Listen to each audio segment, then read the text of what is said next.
ਸਤਿ ਸ਼੍ਰੀ ਅਕਾਲ ਜੀ। ਸੋ ਅੱਜ ਅਸੀਂ ਪਹੁੰਚੇ ਹੋਏ ਹਾਂ ਐਬਸਫੋਰਡ ਦੇ ਵਿੱਚ ਹੋਣ ਵਾਲੇ ਇੱਕ ਐਪਿਕ ਇਵੈਂਟ ਦੇ ਵਿੱਚ। ਇਸ ਇਵੈਂਟ ਸੰਬੰਧੀ ਅਸੀਂ ਪਿਛਲੇ ਹਫਤੇ ਕੁਝ ਇੰਟਰਵਿਊਜ਼ ਕੀਤੀਆਂ ਸੀ, ਬਹੁਤ ਸਾਰੀ ਜਾਣਕਾਰੀ ਜਿਹੜੀ ਹੈ ਉਹ ਹਾਸਲ ਕੀਤਾ ਸੀ। ਸੋ ਇਸ ਵੇਲੇ ਇਸ ਇਵੈਂਟ ਦੇ ਵਿੱਚ ਪਹੁੰਚ ਚੁੱਕੇ ਹਾਂ ਔਰ ਤਸਵੀਰਾਂ ਤੁਸੀਂ ਮੇਰੇ ਪਿੱਛੇ ਦੇਖੋ ਕਿ ਇਸ ਐਪਿਕ ਇਵੈਂਟ ਦੇ ਵਿੱਚ ਆਖਿਰਕਾਰ ਕੀ ਕੁਝ ਚੱਲ ਰਿਹਾ।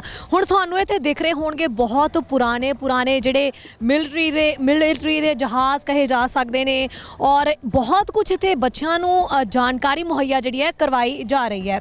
ਇਹ ਪੁਰਾਣੇ ਫੋਰਸ ਤੇ 에ਅਰ ਫੋਰਸ ਦੇ ਪਲੇਨ ਖੜੇ ਹੋਏ ਨੇ ਜਿਹਦੇ ਵਿੱਚ ਕਹਿ ਸਕਦੇ ਹਾਂ USA, Canada air force, navy, militaries, local polices, fire fighters and ambulance departments ਜਿਹੜੇ ਨੇ ਉਹ ਇਸ ਐਪਿਕ ਇਵੈਂਟ ਦਾ ਜਿਹੜਾ ਹਿੱਸਾ ਬਣੇ ਹੋਏ ਨੇ। ਸੋ ਇੱਥੇ ਯਕੀਨਨ ਬਹੁਤ ਸਾਰੇ ਲੋਕ ਤਾਂ ਪਹੁੰਚੇ ਹੋਏ ਨੇ। ਇੱਥੇ ਸਪੈਸ਼ਲੀ ਜਿਹੜੀ ਹੈ ਬਹੁਤ ਸਾਰੀ ਇਨਫੋਰਮੇਸ਼ਨ ਦਿੱਤੀ ਜਾ ਰਹੀ ਹੈ। ਵਿਗਿਆਨ ਦੇ ਯੁੱਗ ਦੇ ਵਿੱਚ ਬੱਚਿਆਂ ਦੇ ਅੰਦਰ ਬੜਾ ਕ੍ਰੇਜ਼ ਹੁੰਦਾ, ਹਰ ਮਸ਼ੀਨਰੀ ਬਾਰੇ ਉਹ ਜਾਣਨਾ ਚਾਹੁੰਦੇ ਨੇ, ਹਰ ਚੀਜ਼ ਨੂੰ ਉਹ ਦੇਖਣਾ ਚਾਹੁੰਦੇ ਨੇ, ਉਸ ਬਾਰੇ ਜਾਣਕਾਰੀ ਹਾਸਲ ਕਰਨਾ ਚਾਹੁੰਦੇ ਨੇ। ਸੋ ਇਸ ਇਵੈਂਟ ਦੇ ਵਿੱਚ ਬਕਾਇਦਾ ਜਾਣਕਾਰੀ ਦਿੱਤੀ ਜਾ ਰਹੀ ਹੈ ਔਰ ਇਹ ਹੈਲੀਕਾਪਟਰ ਤੁਸੀਂ ਦੇਖ ਸਕਦੇ ਹੋ ਜਿਹੜਾ ਜਾ ਰਿਹਾ ਹੈ। ਹੈਲੀਕਾਪਟਰ ਰਾਈਡ ਜਿਹੜੀ ਹੈ ਸਪੈਸ਼ਲੀ ਰੱਖੀ ਗਈ ਹੈ ਕੁੜੀਆਂ ਵਾਸਤੇ ਕਿ ਜਿਹੜੀਆਂ ਕੁੜੀਆਂ ਨੇ ਜੋ 에ਅਰ ਫੋਰਸ ਦਾ ਹਿੱਸਾ ਬਣਨਾ ਚਾਹੁੰਦੀਆਂ ਨੇ ਜਾਂ ਫਿਰ ਇਸ ਐਪਿਕ ਇਵੈਂਟ ਬਾਰੇ ਜਾਣਨਾ ਚਾਹੁੰਦੀਆਂ ਨੇ ਜਾਂ ਅੱਗੇ ਆਪਣੇ ਫਿਊਚਰ ਪਲਾਨਸ ਵਾਸਤੇ ਕੁਝ ਕਰਨਾ ਚਾਹੁੰਦੇ ਨੇ। ਕੋਈ 에ਅਰ ਫੋਰਸ 'ਚ ਆਉਣਾ ਚਾਹੁੰਦਾ ਹੈ, ਕਿਸੇ ਨੂੰ ਪਲੇਨ ਬਾਰੇ ਜਾਣਕਾਰੀ ਜਿਹੜੀ ਹੈ ਉਹ ਚਾਹੀਦੀ ਹੈ ਕਿ ਪਲੇਨ ਕਿੱਦਾਂ ਚੱਲਦਾ ਹੈ, ਇਹਦੇ 'ਚ ਆਉਣ ਵਾਸਤੇ ਕੀ ਕਰਨਾ ਚਾਹੀਦਾ ਹੈ, ਪਾਇਲਟ ਕੀ ਹੁੰਦੇ ਨੇ, ਇਹ ਸਾਰੀ तमाम ਜਾਣਕਾਰੀ ਜਿਹੜੀ ਹੈ ਇੱਥੇ ਸਪੈਸ਼ਲੀ ਦਿੱਤੀ ਜਾ ਰਹੀ ਹੈ। ਸੋ ਅੱਜ ਇਸ ਇਵੈਂਟ ਦੇ ਵਿੱਚ ਅਸੀਂ ਪਹੁੰਚੇ ਹੋਏ ਹਾਂ। ਇਸ ਇਵੈਂਟ ਦੇ ਵਿੱਚ ਅਸੀਂ ਵੀ तमाम ਜਾਣਕਾਰੀ ਜਿਹੜੀ ਹੈ ਉਹ ਹਾਸਲ ਕਰਾਂਗੇ ਤੇ ਤੁਹਾਡੇ ਤੱਕ ਪਹੁੰਚਾਉਣ ਦੀ ਕੋਸ਼ਿਸ਼ ਕਰਾਂਗੇ ਕਿ ਆਖਿਰਕਾਰ ਕਿਹੜੀ ਇਨਫੋਰਮੇਸ਼ਨ ਦਿੱਤੀ ਜਾ ਰਹੀ ਹੈ। ਹੈਲੀਕਾਪਟਰ ਰਾਈਡ ਦੇ ਵਿੱਚ ਬੱਚੇ ਜਿਹੜੇ ਨੇ ਉਹ ਕੀ ਕੁਝ ਸਿੱਖ ਰਹੇ ਨੇ ਤੇ ਕਿਹੜਾ 에ਅਰ ਫੋਰਸ ਦਾ ਪਲੇਨ ਬਹੁਤ ਪੁਰਾਣਾ ਜਿਹੜਾ ਹੈ ਉਹਦੇ ਵਿੱਚ ਕਿਵੇਂ ਮਸ਼ੀਨਰੀ ਕੰਮ ਕਰਦੀ ਹੈ, ਇਹ ਸਾਰੀ ਜਾਣਕਾਰੀ ਅਸੀਂ ਹਾਸਲ ਕਰਨ ਦੀ ਕੋਸ਼ਿਸ਼ ਕਰਾਂਗੇ। ਤੇ ਚਲੋ ਫਿਰ ਮੇਰੇ ਨਾਲ ਤੇ ਬਣੋ ਇਸ ਇਵੈਂਟ ਦਾ ਹਿੱਸਾ, ਜਾਣਦੇ ਹਾਂ ਚਲੋ ਫਿਰ ਕੀ ਚੱਲ ਰਿਹਾ ਇਸ ਇਵੈਂਟ ਦੇ ਵਿੱਚ।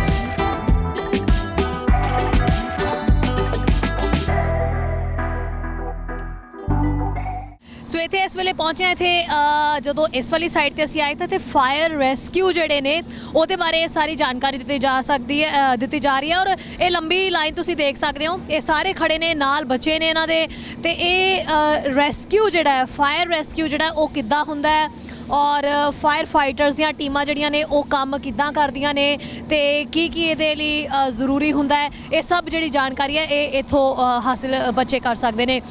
ਸਪੈਸ਼ਲੀ ਇਸ ਇਵੈਂਟ ਦੇ ਵਿੱਚ ਸਭ ਨੂੰ ਸੱਦਾ ਦਿੱਤਾ ਗਿਆ ਹੈ ਤਾਂ ਕਿ ਇਸ ਇਵੈਂਟ ਦੇ ਵਿੱਚ ਜਿੰਨੇ ਵੀ ਸਪੈਸ਼ਲੀ ਬੱਚਿਆਂ ਦੇ ਮਾਈਂਡ ਦੇ ਵਿੱਚ, ਉਹਨਾਂ ਦੇ ਜ਼ਿਹਨ ਦੇ ਵਿੱਚ ਜਿੰਨੇ ਸਵਾਲ ਹੁੰਦੇ ਨੇ ਉਹ ਕਲੀਅਰ ਹੋ ਸਕਣ। ਤੇ ਇਸ ਇਵੈਂਟ ਦੇ ਵਿੱਚ ਅਸੀਂ ਦੇਖ ਸਕਦੇ ਹਾਂ ਬਹੁਤ ਸਾਰੇ ਲੋਕ ਪਹੁੰਚੇ ਹੋਏ ਨੇ ਔਰ ਵਿਦ ਫੈਮਲੀਜ਼ ਪਹੁੰਚੇ ਹੋਏ ਨੇ। ਉਹਨਾਂ ਦੇ ਪਰਿਵਾਰ ਵੀ ਇੰਜੋਏ ਕਰ ਰਹੇ ਨੇ, ਬੱਚਿਆਂ ਨੂੰ ਲੈ ਕੇ ਜਾ ਰਹੇ ਨੇ ਵੱਖ-ਵੱਖ ਪਲੇਨਸ ਦੇ ਅੰਦਰ ਤਾਂ ਕਿ ਉਹ ਇਨਫੋਰਮੇਸ਼ਨ ਹਾਸਲ ਕਰ ਸਕਣ ਕਿ ਕੀ ਕੁਛ ਇੱਥੇ ਚੱਲ ਰਿਹਾ ਹੈ।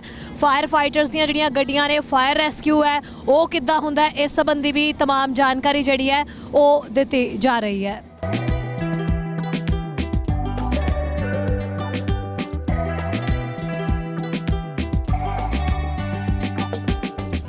I don't have anything. I don't know what to say about it, but it's great that for us to be able to join. So we're training aircraft for air combat systems officers and sensor operators, and then this is the first step that they go through before they go through anything else.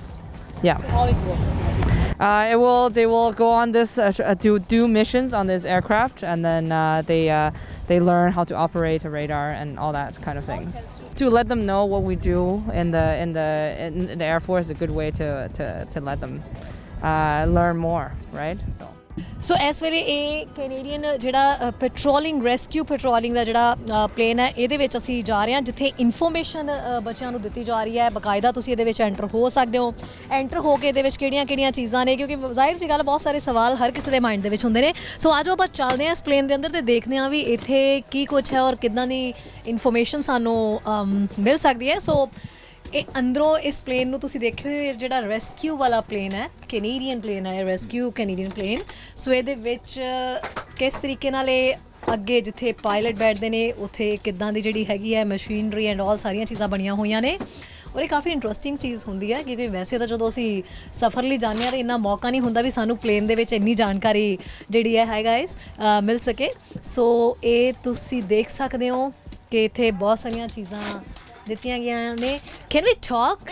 Yeah. So can you please tell us about these, all things and about this plane? Sure. So this is a training aircraft for air combat system officers and airborne electronic sensor operators. And I'm an ASOP instructor. So this is kind of like what a radar picture would look like. Did you remember seeing the long nose on the aircraft? That's actually the radar. So, so if you look here, the dark spots would be like bodies of water, and then this would be what weather looks like. So any clouds and precipitation. So we just teach people how to interpret radar imagery. Yeah. How it helps to So people who graduate from this course can move on to other platforms, and from there they'll do like search and rescue, because we train people how to find ships and guide pilots to the ships. So that's used for like search and rescue, like illegal fishing, drug smuggling, and like pollution. So yeah.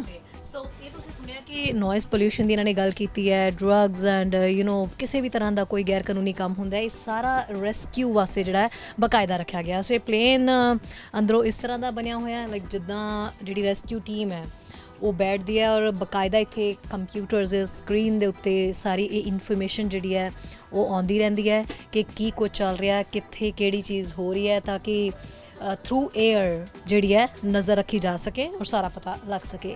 ਸੋ ਇਹ ਹੈ ਜੀ Canadian rescue plain ਜਿਹਦੇ ਵਿੱਚ ਅਸੀਂ ਪਹੁੰਚੇ, ਔਰ ਇਹ ਹੈ ਉਹ ਸਮਾਨ ਜਿਹੜਾ ਕਿ ਰੈਸਕਿਊ ਦੇ ਲਈ ਇਸਤੇਮਾਲ ਹੁੰਦਾ। ਸੋ ਤੁਸੀਂ ਇਹ ਵੀ ਦੇਖ ਸਕਦੇ ਹੋ, ਇਹ ਸਾਰੀ ਕਿੱਟ ਜਿਹੜੀਆਂ ਨੇ ਪਈਆਂ ਹੋਈਆਂ ਨੇ ਤਾਂ ਕਿ ਜਿੱਥੇ ਵੀ ਕੋਈ ਗੈਰ ਕਾਨੂੰਨੀ ਕੰਮ ਹੁੰਦਾ ਦਿਖ ਰਿਹਾ ਜਾਂ ਫਿਰ ਇਲੀਗਲ ਕੁਝ ਦਿਖਾਈ ਦੇ ਰਿਹਾ ਹੈ, ਜਿੱਥੇ ਫੋਰਸ ਨੂੰ ਆਪਣਾ ਕੰਮ ਕਰਨਾ ਪੈਣਾ ਹੈ, ਇਹ ਸਾਰੀਆਂ ਉਹਦੀਆਂ ਕਿੱਟਸ ਰੱਖੀਆਂ ਗਈਆਂ ਨੇ ਬਕਾਇਦਾ, ਤਾਂ ਕਿ ਉਹ ਉਸ ਜਗ੍ਹਾ ਦੇ ਉੱਤੇ ਉਤਰ ਸਕਣ ਤੇ ਜਾ ਕੇ ਉੱਥੇ ਜਿਹੜੀ ਹੈ ਜਿਹੜੀ ਤਫਤੀਸ਼ ਕਰਨੀ ਹੈ ਉਹ ਕੀਤੀ ਜਾ ਸਕੇ। ਸੋ ਹੁਣ ਇਸ ਪਲੇਨ ਤੋਂ ਆਉਂਦੇ ਹਾਂ ਹੇਠਾਂ ਤੇ ਫਿਰ ਉਸ ਤੋਂ ਬਾਅਦ ਹੋਰ ਵੀ ਜਿਹੜੇ ਇੱਥੇ ਈਵੈਂਟ ਦੇ ਵਿੱਚ ਪਲੇਨ ਨੇ ਉਹਨਾਂ ਸੰਬੰਧੀ ਵੀ ਅਸੀਂ ਜਾਣਕਾਰੀ ਹੈ ਜਿਹੜੀ ਉਹ ਤੁਹਾਨੂੰ ਦੇਣ ਦੀ ਕੋਸ਼ਿਸ਼ ਕਰਾਂਗੇ।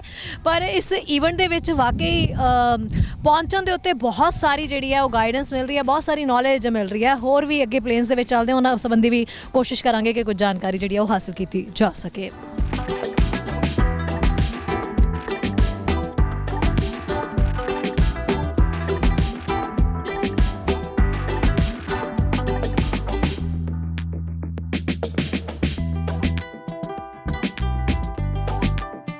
ਸੋ 2 ਦਿਨ ਤੋਂ ਚੱਲਣ ਵਾਲੇ ਸੈਪਿਕ ਇਵੈਂਟ ਦੇ ਬਾਰੇ ਬਹੁਤ ਸਾਰੀਆਂ ਚੀਜ਼ਾਂ ਅਸੀਂ ਇੱਥੇ ਜਾਣੀਆਂ। ਸੋ ਸਪੈਸ਼ਲੀ ਜਿਨ੍ਹਾਂ ਦੇ ਵੱਲੋਂ ਆਰਗੇਨਾਈਜ਼ ਕੀਤਾ ਗਿਆ ਅਮਰਜੀਤ ਸਿੰਘ ਹੋਣੀ, ਉਹਨਾਂ ਨਾਲ ਵੀ ਅਸੀਂ ਇਸ ਸੰਬੰਧੀ ਗੱਲ ਕਰਦੇ ਹਾਂ। ਅਮਰਜੀਤ ਜੀ, ਇਵੈਂਟ ਦੇ ਵਿੱਚ ਆਇਆ ਲੱਗ ਰਿਹਾ ਸੀਗਾ ਵੀ ਲੋਕ ਕੋਵਿਡ ਕਰਕੇ ਵੀ, ਔਰ ਜਿਵੇਂ ਤੁਸੀਂ ਟਰਮਸ ਐਂਡ ਕੰਡੀਸ਼ਨ ਰੱਖ ਦਿੱਤੀਆਂ ਸੀਗੀਆਂ ਵੀ ਵੈਕਸੀਨੇਸ਼ਨ ਜਿਹੜਾ ਉਹ ਪਾਸਪੋਰਟ ਜ਼ਰੂਰੀ ਹੈ, ਉਹ ਸਰਟੀਫਿਕੇਟ ਜ਼ਰੂਰੀ ਹੈ, ਤੇ ਲੱਗ ਰਿਹਾ ਸੀ ਵੀ ਲੋਕ ਥੋੜ੍ਹੇ ਆਣਗੇ, ਪਰ ਇਸ ਇਵੈਂਟ ਦੇ ਵਿੱਚ ਆ ਕੇ ਤਸਵੀਰ ਕੁਛ ਹੋਰ ਹੀ ਦੇਖਣ ਨੂੰ ਮਿਲ ਰਹੀ ਹੈ। ਨਹੀਂ ਸ਼ੈਰੀ ਜੀ, ਜਿੱਦਾਂ ਅਸੀਂ ਨੰਬਰਸ ਦੇਖੇ ਸੀਗੇ, ਕਿਉਂਕਿ BC ਦੇ ਨੰਬਰ ਪੂਰੇ ਕੈਨੇਡਾ 'ਚ ਸਭ ਤੋਂ ਉੱਤੇ ਆ ਵੈਕਸੀਨੇਸ਼ਨ ਦਾ। ਸੋ ਤਕਰੀਬਨ ਆਲਮੋਸਟ ਮੇਰੇ ਖਿਆਲ 90% ਲੋਕਾਂ ਦੇ ਵੈਕਸੀਨ ਲੱਗ ਚੁੱਕਾ। ਪਰ ਜਿਹੜਾ ਇਹ ਇਵੈਂਟ ਤਾਂ ਕਾਮਯਾਬ ਹੋਇਆ ਕਿਉਂਕਿ ਸਾਡੇ ਕੋਲ ਜਗ੍ਹਾ ਬਹੁਤ ਖੁੱਲੀ ਆ। ਸੋ ਜੇ ਇਹਨੂੰ ਹੀ ਆਪਾਂ ਕਿਸੇ ਇਨਡੋਰ ਜਾਂ ਛੋਟੀ ਪਲੇਸ ਤੇ ਕਰਨਾ ਹੋਵੇ ਤਾਂ ਬਹੁਤ ਮੁਸ਼ਕਿਲ ਆ, ਤੇ ਲੋਕੀ ਹਜੇ ਜੱਕਦੇ ਆ ਕਰਾਊਡਡ ਪਲੇਸ ਜਾਣ ਤੋਂ। ਪਰ ਹੁਣ ਕੱਲ੍ਹ ਦੀਆਂ ਜਦੋਂ ਰਿਪੋਰਟਸ ਵੀਡੀਓਜ਼ ਲੋਕਾਂ ਨੇ ਦੇਖੀਆਂ ਵੀ ਤਾਂ ਖੁੱਲ੍ਹਾ ਆ, ਕਿਸੇ ਦੇ ਨਾਲ ਨੇੜੇ ਤੇ ਜਾਣਾ ਨਹੀਂ ਹੈਗਾ। ਸੋ ਤਾਂ ਕਰਕੇ ਹੁਣ ਲਾਸਟ ਮਿੰਟ ਅੱਜ ਜਿਹੜੀ ਆ ਦੁਪਹਿਰ ਤੋਂ ਬਾਅਦ ਓਵਰਫਲੋ ਹੋਇਆ ਪਿਆ ਸਾਰਾ ਕੁਝ। ਪਿੱਛੇ ਕਾਰਾਂ ਦੀ ਲਾਈਨ ਜਿਹੜੀ ਆ ਐਂਟਰ ਹੋਣ ਲਈ ਜਿਹੜੀ ਜਨਰਲ ਪਬਲਿਕ ਦੀ ਆ ਉਹ ਆਲਮੋਸਟ 2 ਕਿਲੋਮੀਟਰ ਲੰਮੀ ਲੱਗੀ ਹੋਆ। ਤੇ ਹੁਣ ਉਸ ਹਿਸਾਬ ਦੇ ਨਾਲ ਜਿਹੜਾ, ਕਿਉਂਕਿ ਤੁਹਾਨੂੰ ਮੈਂ ਦੱਸਦਾ ਰਿਹਾ ਕਿ ਵਲੰਟੀਅਰ ਡਿਫਰੈਂਟ ਪ੍ਰੋਗਰਾਮ ਆ ਸਾਡੇ ਕੋਲ, ਇੱਦਾਂ ਤਾਂ ਹੈ ਨਹੀਂ ਵੀ 100 ਸਾਡੇ ਕੋਲ ਸਿਕਿਉਰਿਟੀ ਗਾਰਡ ਆ ਸਾਰਾ ਕੁਝ ਕਰਨੇ ਨੂੰ, ਤੇ ਸਾਡੇ ਵਰਗੇ ਵਲੰਟੀਅਰ ਹੈ ਸਾਰੇ। ਪਰ ਕੋਵਿਡ ਦਾ ਸਾਡੇ 'ਤੇ ਇੰਪੈਕਟ ਇਹ ਹੈਗਾ ਕਿ ਸਾਨੂੰ 300 ਵਲੰਟੀਅਰ ਟੋਟਲ ਚਾਹੀਦਾ ਹੁੰਦਾ 2 ਦਿਨ ਦੇ ਵਿੱਚ। ਸੋ ਤੁਸੀਂ ਯਕੀਨ ਕਰੋਗੇ ਅਸੀਂ ਸਿਰਫ 50 ਵਲੰਟੀਅਰ ਨਾਲ ਕੰਮ ਚਲਾ ਰਹੇ ਹਾਂ, ਤੇ ਬੜਾ ਮੁਸ਼ਕਿਲ ਆ, ਹਰ ਇੱਕ ਨੂੰ 4 ਗੁਣਾ ਕੰਮ ਕਰਨਾ ਪੈ ਰਿਹਾ। ਪਰ ਫਿਰ ਵੀ ਜਿਹੜਾ ਇਵੈਂਟ ਪੂਰਾ ਕਾਮਯਾਬ ਆ, ਤੇ ਜਿਹੜਾ ਮਕਸਦ ਹੈ ਇਸ ਇਵੈਂਟ ਦਾ ਬੱਚੀਆਂ ਨੂੰ ਆਪਣੀਆਂ ਨੂੰ ਇਹ ਐਕਸਪੋਜ਼ਰ ਦੇਣਾ, ਤੇ ਕਿਉਂਕਿ ਕਿੰਨੀਆਂ ਜ਼ਿਆਦਾ ਓਪਰਚੁਨਿਟੀਜ਼ ਆ। ਅਦਰਵਾਈਜ਼ ਕੀ ਆ, ਜਿੰਨੀ ਕੁ ਸਾਡੀ ਸੋਚ ਆ ਦਾਇਰਾ ਆ ਉੱਥੇ ਤੱਕ ਬੰਦਾ ਸੋਚਦਾ ਕਿ ਰੈਸਟੋਰੈਂਟ ਜੋਬ ਕਰ ਲਵਾਂਗੇ, ਬੜੀ ਹੱਦ ਬੈਂਕ ਜੋਬ ਕਰ ਲਵਾਂਗੇ, ਤੇ ਇਹ ਦੇਖ ਕੇ ਜਿਹੜੀ ਇੱਕ ਅਲੱਗ ਦੁਨੀਆ ਦਾ ਇੱਕ ਰਸਤਾ ਖੁੱਲ੍ਹਦਾ ਕਿ ਇੱਥੇ ਪਤਾ ਨਹੀਂ ਕਿੰਨੇ ਹਜ਼ਾਰਾਂ ਤਰ੍ਹਾਂ ਦੀਆਂ ਜੋਬਸ ਹੈਗੀਆਂ ਆ। ਸੋ ਨਾਲੇ ਜਿਹੜੇ ਬੱਚੇ ਦਾ ਜਿਹੜਾ ਇੰਟਰਸਟ ਆ, ਹੋ ਸਕਦਾ ਉਹਦਾ ਜੀਨੀਅਸ ਹੋਵੇ ਕਿ ਆਹ ਚੀਜ਼ ਬਣਨੇ ਨੂੰ, ਤੇ ਇਹ ਅਸਲ ਮਕਸਦ ਉਹ ਆ। ਤੇ ਤੁਸੀਂ ਦੇਖਿਆ ਹੋਣਾ ਬੱਚੇ ਕਿੱਦਾਂ ਇੰਜੋਏ ਵੀ ਕਰ ਰਹੇ ਆ, ਤੇ ਜਿਹੜੇ ਜੰਗ ਆ ਉਹ ਤੁਸੀਂ ਪਰਲੇ ਪਾਸੇ ਦੇਖਿਓ ਜਿੱਥੇ ਲੱਗੇ ਹੋਇਆ ਆਪਣੇ ਬੂਥ, ਉਹਨਾਂ ਤੋਂ ਇਨਫੋਰਮੇਸ਼ਨ ਲੈ ਰਹੇ ਆ ਕਿ ਇਸ ਡਿਪਾਰਟਮੈਂਟ ਜਾਣ ਲਈ ਕੀ ਕੁਆਲੀਫਿਕੇਸ਼ਨ ਆ, ਕਿੱਦਾਂ ਜਾਣਾ ਆ। ਬੜਾ ਸਿੰਪਲ ਤਰੀਕੇ ਨਾਲ ਸਮਝਾ ਰਿਹਾ ਉਹ। ਕੱਲ੍ਹ ਮੇਰੇ ਬੇਟੇ ਨੇ ਆਪ ਉਹਦਾ ਇੰਟਰਸਟ ਹੈਗਾ ਪੁਲਿਸ ਜਾਣ ਦਾ। ਸੋ ਵੈਨਕੂਵਰ ਪੁਲਿਸ ਡਿਪਾਰਟਮੈਂਟ ਰਿਕਰੂਟਮੈਂਟ ਉਹਨਾਂ ਦਾ ਬੂਥ ਲੱਗੇ ਹੋਆ। ਸੋ ਉਹਨਾਂ ਨੇ ਦੱਸਿਆ ਵੀ ਕਈ ਲੈਵਲ ਆ, ਤੁਸੀਂ ਕ੍ਰਿਮਨੋਲੋਜੀ ਕਰਕੇ ਆਉਣਾ, ਤੁਸੀਂ ਇਸ ਗੇਟ 'ਤੇ ਨਹੀਂ ਆ ਜਾਣਾ, ਤੁਸੀਂ ਜਨਰਲ ਕਾਲਜ ਫਿਨਿਸ਼ ਕਰਕੇ ਆਉਣਾ ਤਾਂ ਇਸ ਗੇਟ 'ਤੇ ਨਹੀਂ ਆਉਣਾ, ਰਾਹ ਸਾਰੇ ਉੱਥੇ ਹੀ ਆ। ਪਰ ਹਾਂ ਉਹ ਜਦੋਂ ਜਿੱਦੇ ਦੇ ਤੁਸੀਂ ਅਪਰ ਕੁਆਲੀਫਿਕੇਸ਼ਨ ਕਰਕੇ ਆਉਂਦੇ ਆ ਉਦੋਂ ਤੁਹਾਡੇ ਉਹ ਜਿਹੜੇ ਗੇਟ ਆ ਉਹ ਈਜ਼ੀ ਵਾਲੇ ਹੁੰਦੇ ਆ, ਸੋ ਉਹਦੇ ਨਾਲ ਬੱਚਿਆਂ ਨੂੰ ਪਤਾ ਲੱਗ ਜਾਂਦਾ ਸੋ ਕਿੰਨੇ ਕੁ ਜੋਗੇ ਹੈਗੇ ਅਸੀਂ ਜੀ। ਅਮਰਜੀਤ ਜੀ ਵਾਕਈ ਇਸ ਇਵੈਂਟ ਦੇ ਵਿੱਚ ਅਸੀਂ ਦੇਖਿਆ ਵੀ ਜਿਸ ਤਰੀਕੇ ਨਾਲ ਆਪਣਾ ਅਮਰੀਕਨ 에ਅਰ ਫੋਰਸ ਦੇ ਜਿਹੜੇ ਪਲੇਨ ਖੜੇ ਹੋਏ ਨੇ, ਬਹੁਤ ਸਾਰੀ ਇਨਫੋਰਮੇਸ਼ਨ ਬੱਚਿਆਂ ਨੂੰ ਇੱਥੇ ਦਿੱਤੀ ਜਾ ਰਹੀ ਹੈ ਔਰ ਵੱਡੀ ਗਿਣਤੀ ਦੇ ਵਿੱਚ ਜਿਹੜੇ ਫੈਮਲੀਜ਼ ਇੱਥੇ ਪਹੁੰਚੀਆਂ ਹੋਈਆਂ ਨੇ ਬੱਚਿਆਂ ਨੂੰ ਜਾਣਕਾਰੀ ਹਾਸਲ ਕਰਵਾਉਣ ਲਈ। ਲੱਗਦਾ ਹੈ ਕਿ ਵੀ ਇਦਾਂ ਦਾ ਇਵੈਂਟ ਜਿਹੜਾ ਅੱਜ ਜਿੱਦਾਂ ਲੋਕ ਪਹੁੰਚੇ ਨੇ, ਲੱਗਦਾ ਹੈ ਕਿ ਤਕਰੀਬਨ ਅੱਧੇ ਤੋਂ ਜ਼ਿਆਦਾ ਲੋਕ ਉਹ ਹੋਣਗੇ ਜਿਨ੍ਹਾਂ ਦੇ ਬੱਚੇ ਵਾਕਿਆ ਜਿੱਦਾਂ ਦੀ ਗਾਈਡੈਂਸ ਲੈ ਕੇ ਜਾਣਗੇ ਤੇ ਇਸ ਜਿਸ ਤਰੀਕੇ ਨਾਲ 에ਅਰ ਫੋਰਸ ਦੇ ਵਿੱਚ ਆਉਣ ਲਈ ਜਾਂ ਪਲੇਨ ਸੰਬੰਧੀ ਪਾਇਲਟ ਕੀ ਹੁੰਦੇ ਨੇ, ਕਿਵੇਂ ਕੰਮ ਕਰਦੇ ਨੇ, ਅਸੀਂ ਕਿਵੇਂ ਇਸ ਕੰਮ ਦੇ ਵਿੱਚ ਆ ਸਕਦੇ ਹਾਂ, ਹੈ ਨਾ, ਕਿਵੇਂ ਅੱਗੇ ਇਸ ਦੀ ਸਟੱਡੀ ਕਰ ਸਕਦੇ ਹਾਂ, ਕਾਫੀ ਸਾਰੀ ਇਨਫੋਰਮੇਸ਼ਨ ਜਿਹੜੀ ਆ ਉਹਨਾਂ ਨੂੰ ਮਿਲ ਸਕਦੀ ਹੈ। ਸੋ ਕੀ ਕਹਿਣਾ ਚਾਹੁੰਦੇ ਤੁਸੀਂ ਤਾਂ ਕਹਿ ਰਹੇ ਇਨਫੋਰਮੇਸ਼ਨ ਸਕਦੀ ਹੈ ਕਿਉਂਕਿ ਇਹ ਤਕਰੀਬਨ 5 ਸਾਲ ਹੋ ਗਏ ਇਵੈਂਟ ਚੱਲਦੇ ਨੂੰ।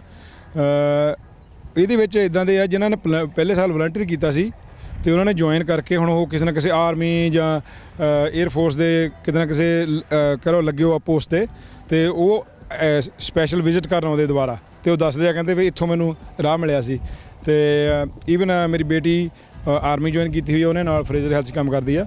ਸੋ ਜਦੋਂ ਤੋਂ ਮੈਂ ਵਲੰਟੀਅਰ ਕਰਦਾ ਸੀ ਇਹਦੇ ਨਾਲ 2-3 ਸਾਲ ਤੋਂ ਉਹਦਾ ਐਕਸਪੋਜ਼ਰ ਕਹਿ ਲਓ ਜਾਂ ਜਾਣਕਾਰੀ ਕਹਿ ਲਓ। ਸੋ ਇਸ ਤਰ੍ਹਾਂ ਪਹਿਲੀ ਇੰਟਰਵਿਊ 'ਚ ਆਪਾਂ ਦੱਸਿਆ ਸੀ ਵੀ ਜਦੋਂ ਕਿਸੇ ਚੀਜ਼ ਬਾਰੇ ਇੱਕ ਤਾਂ ਹੈਗਾ ਜਾਣਕਾਰੀ ਲੈਣੀ ਲੱਭਣੀ ਆ ਤੇ ਜਦੋਂ ਲੱਭਣੀ ਆ ਉਹਦਾ ਉਹ ਇੰਪੈਕਟ ਨਹੀਂ ਹੁੰਦਾ ਜਦੋਂ ਤੁਹਾਡੇ ਸਾਹਮਣੇ ਪੂਰੀ ਖੁੱਲੀ ਕਿਤਾਬ ਪਈ ਆ ਤੇ ਉਹਦੇ ਵਿੱਚੋਂ ਜਿਹੜਾ ਤੁਹਾਨੂੰ ਚੰਗਾ ਲੱਗਦਾ ਉਹਦੇ ਬਾਰੇ ਤੁਸੀਂ ਕੁਐਸਚਨ ਪੁੱਛ ਕੇ ਇੰਟਰਸਟ ਪੈਦਾ ਕਰ ਲੈਂਦੇ ਆ ਜੀ। ਸੋ ਕੀ ਲੱਗਦਾ ਇਹ ਇਵੈਂਟ ਕਿੰਨਾ ਕੁ ਸਕਸੈਸਫੁਲ ਮੰਨਦੇ ਹੋ? ਬੇਸ਼ੱਕ ਵਲੰਟੀਅਰ ਤੁਹਾਨੂੰ ਬਹੁਤ ਘੱਟ ਮਿਲੇ ਨੇ ਪਰ ਫਿਰ ਵੀ ਅੱਜ ਦੂਜਾ ਦਿਨ ਹੈਗਾ, ਕੱਲ ਵੀ ਕਾਫੀ ਭੀੜ ਸੀਗੀ, ਕਿੱਦਾਂ ਦਾ ਮਹਿਸੂਸ ਹੋ ਰਿਹਾ? ਸਕਸੈਸਫੁਲ ਇਵੈਂਟ ਮੰਨ ਜੀ ਆਲਵੇਜ਼ ਸਕਸੈਸਫੁਲ ਆ ਤੇ ਪਰ ਮੈਂ ਸਾਰੇ ਚੈਨਲ ਪੰਜਾਬੀ ਦੇ ਸਰੋਤਿਆਂ ਨੂੰ ਇੱਕ ਬੇਨਤੀ ਕਰਨਾ ਚਾਹੁੰਦਾ ਕਿ ਮੀਡੀਆ ਜਦੋਂ ਦੱਸਦਾ ਆ ਸਾਰਾ ਕੁਝ, ਦੇਖੋ ਸਾਡੀ ਸਾਰਿਆਂ ਦੀ ਜ਼ਿੰਦਗੀ ਆ, ਅਸੀਂ ਰੋਟੀ ਖਾਣੀ ਆ, ਆਪਣੀ ਜ਼ਿੰਦਗੀ ਜੀਣੀ ਆ, ਫੈਮਿਲੀ ਆਪਾਂ ਰੇਜ਼ ਕਰਨੀ ਆ, ਪਰ ਜਿਹੜੀਆਂ ਇੱਦਾਂ ਦੀ ਚੀਜ਼ਾਂ ਹੁੰਦੀਆਂ ਉਹਨਾਂ ਨੂੰ ਸਪੈਸ਼ਲ ਇੱਕ ਸਟੈਪ ਹੈਡ ਲੈ ਕੇ ਨਾ ਉਹਨੂੰ ਐਜੂਕੇਸ਼ਨ ਦੇ ਤੌਰ ਤੇ ਲੈਣਾ ਚਾਹੀਦਾ।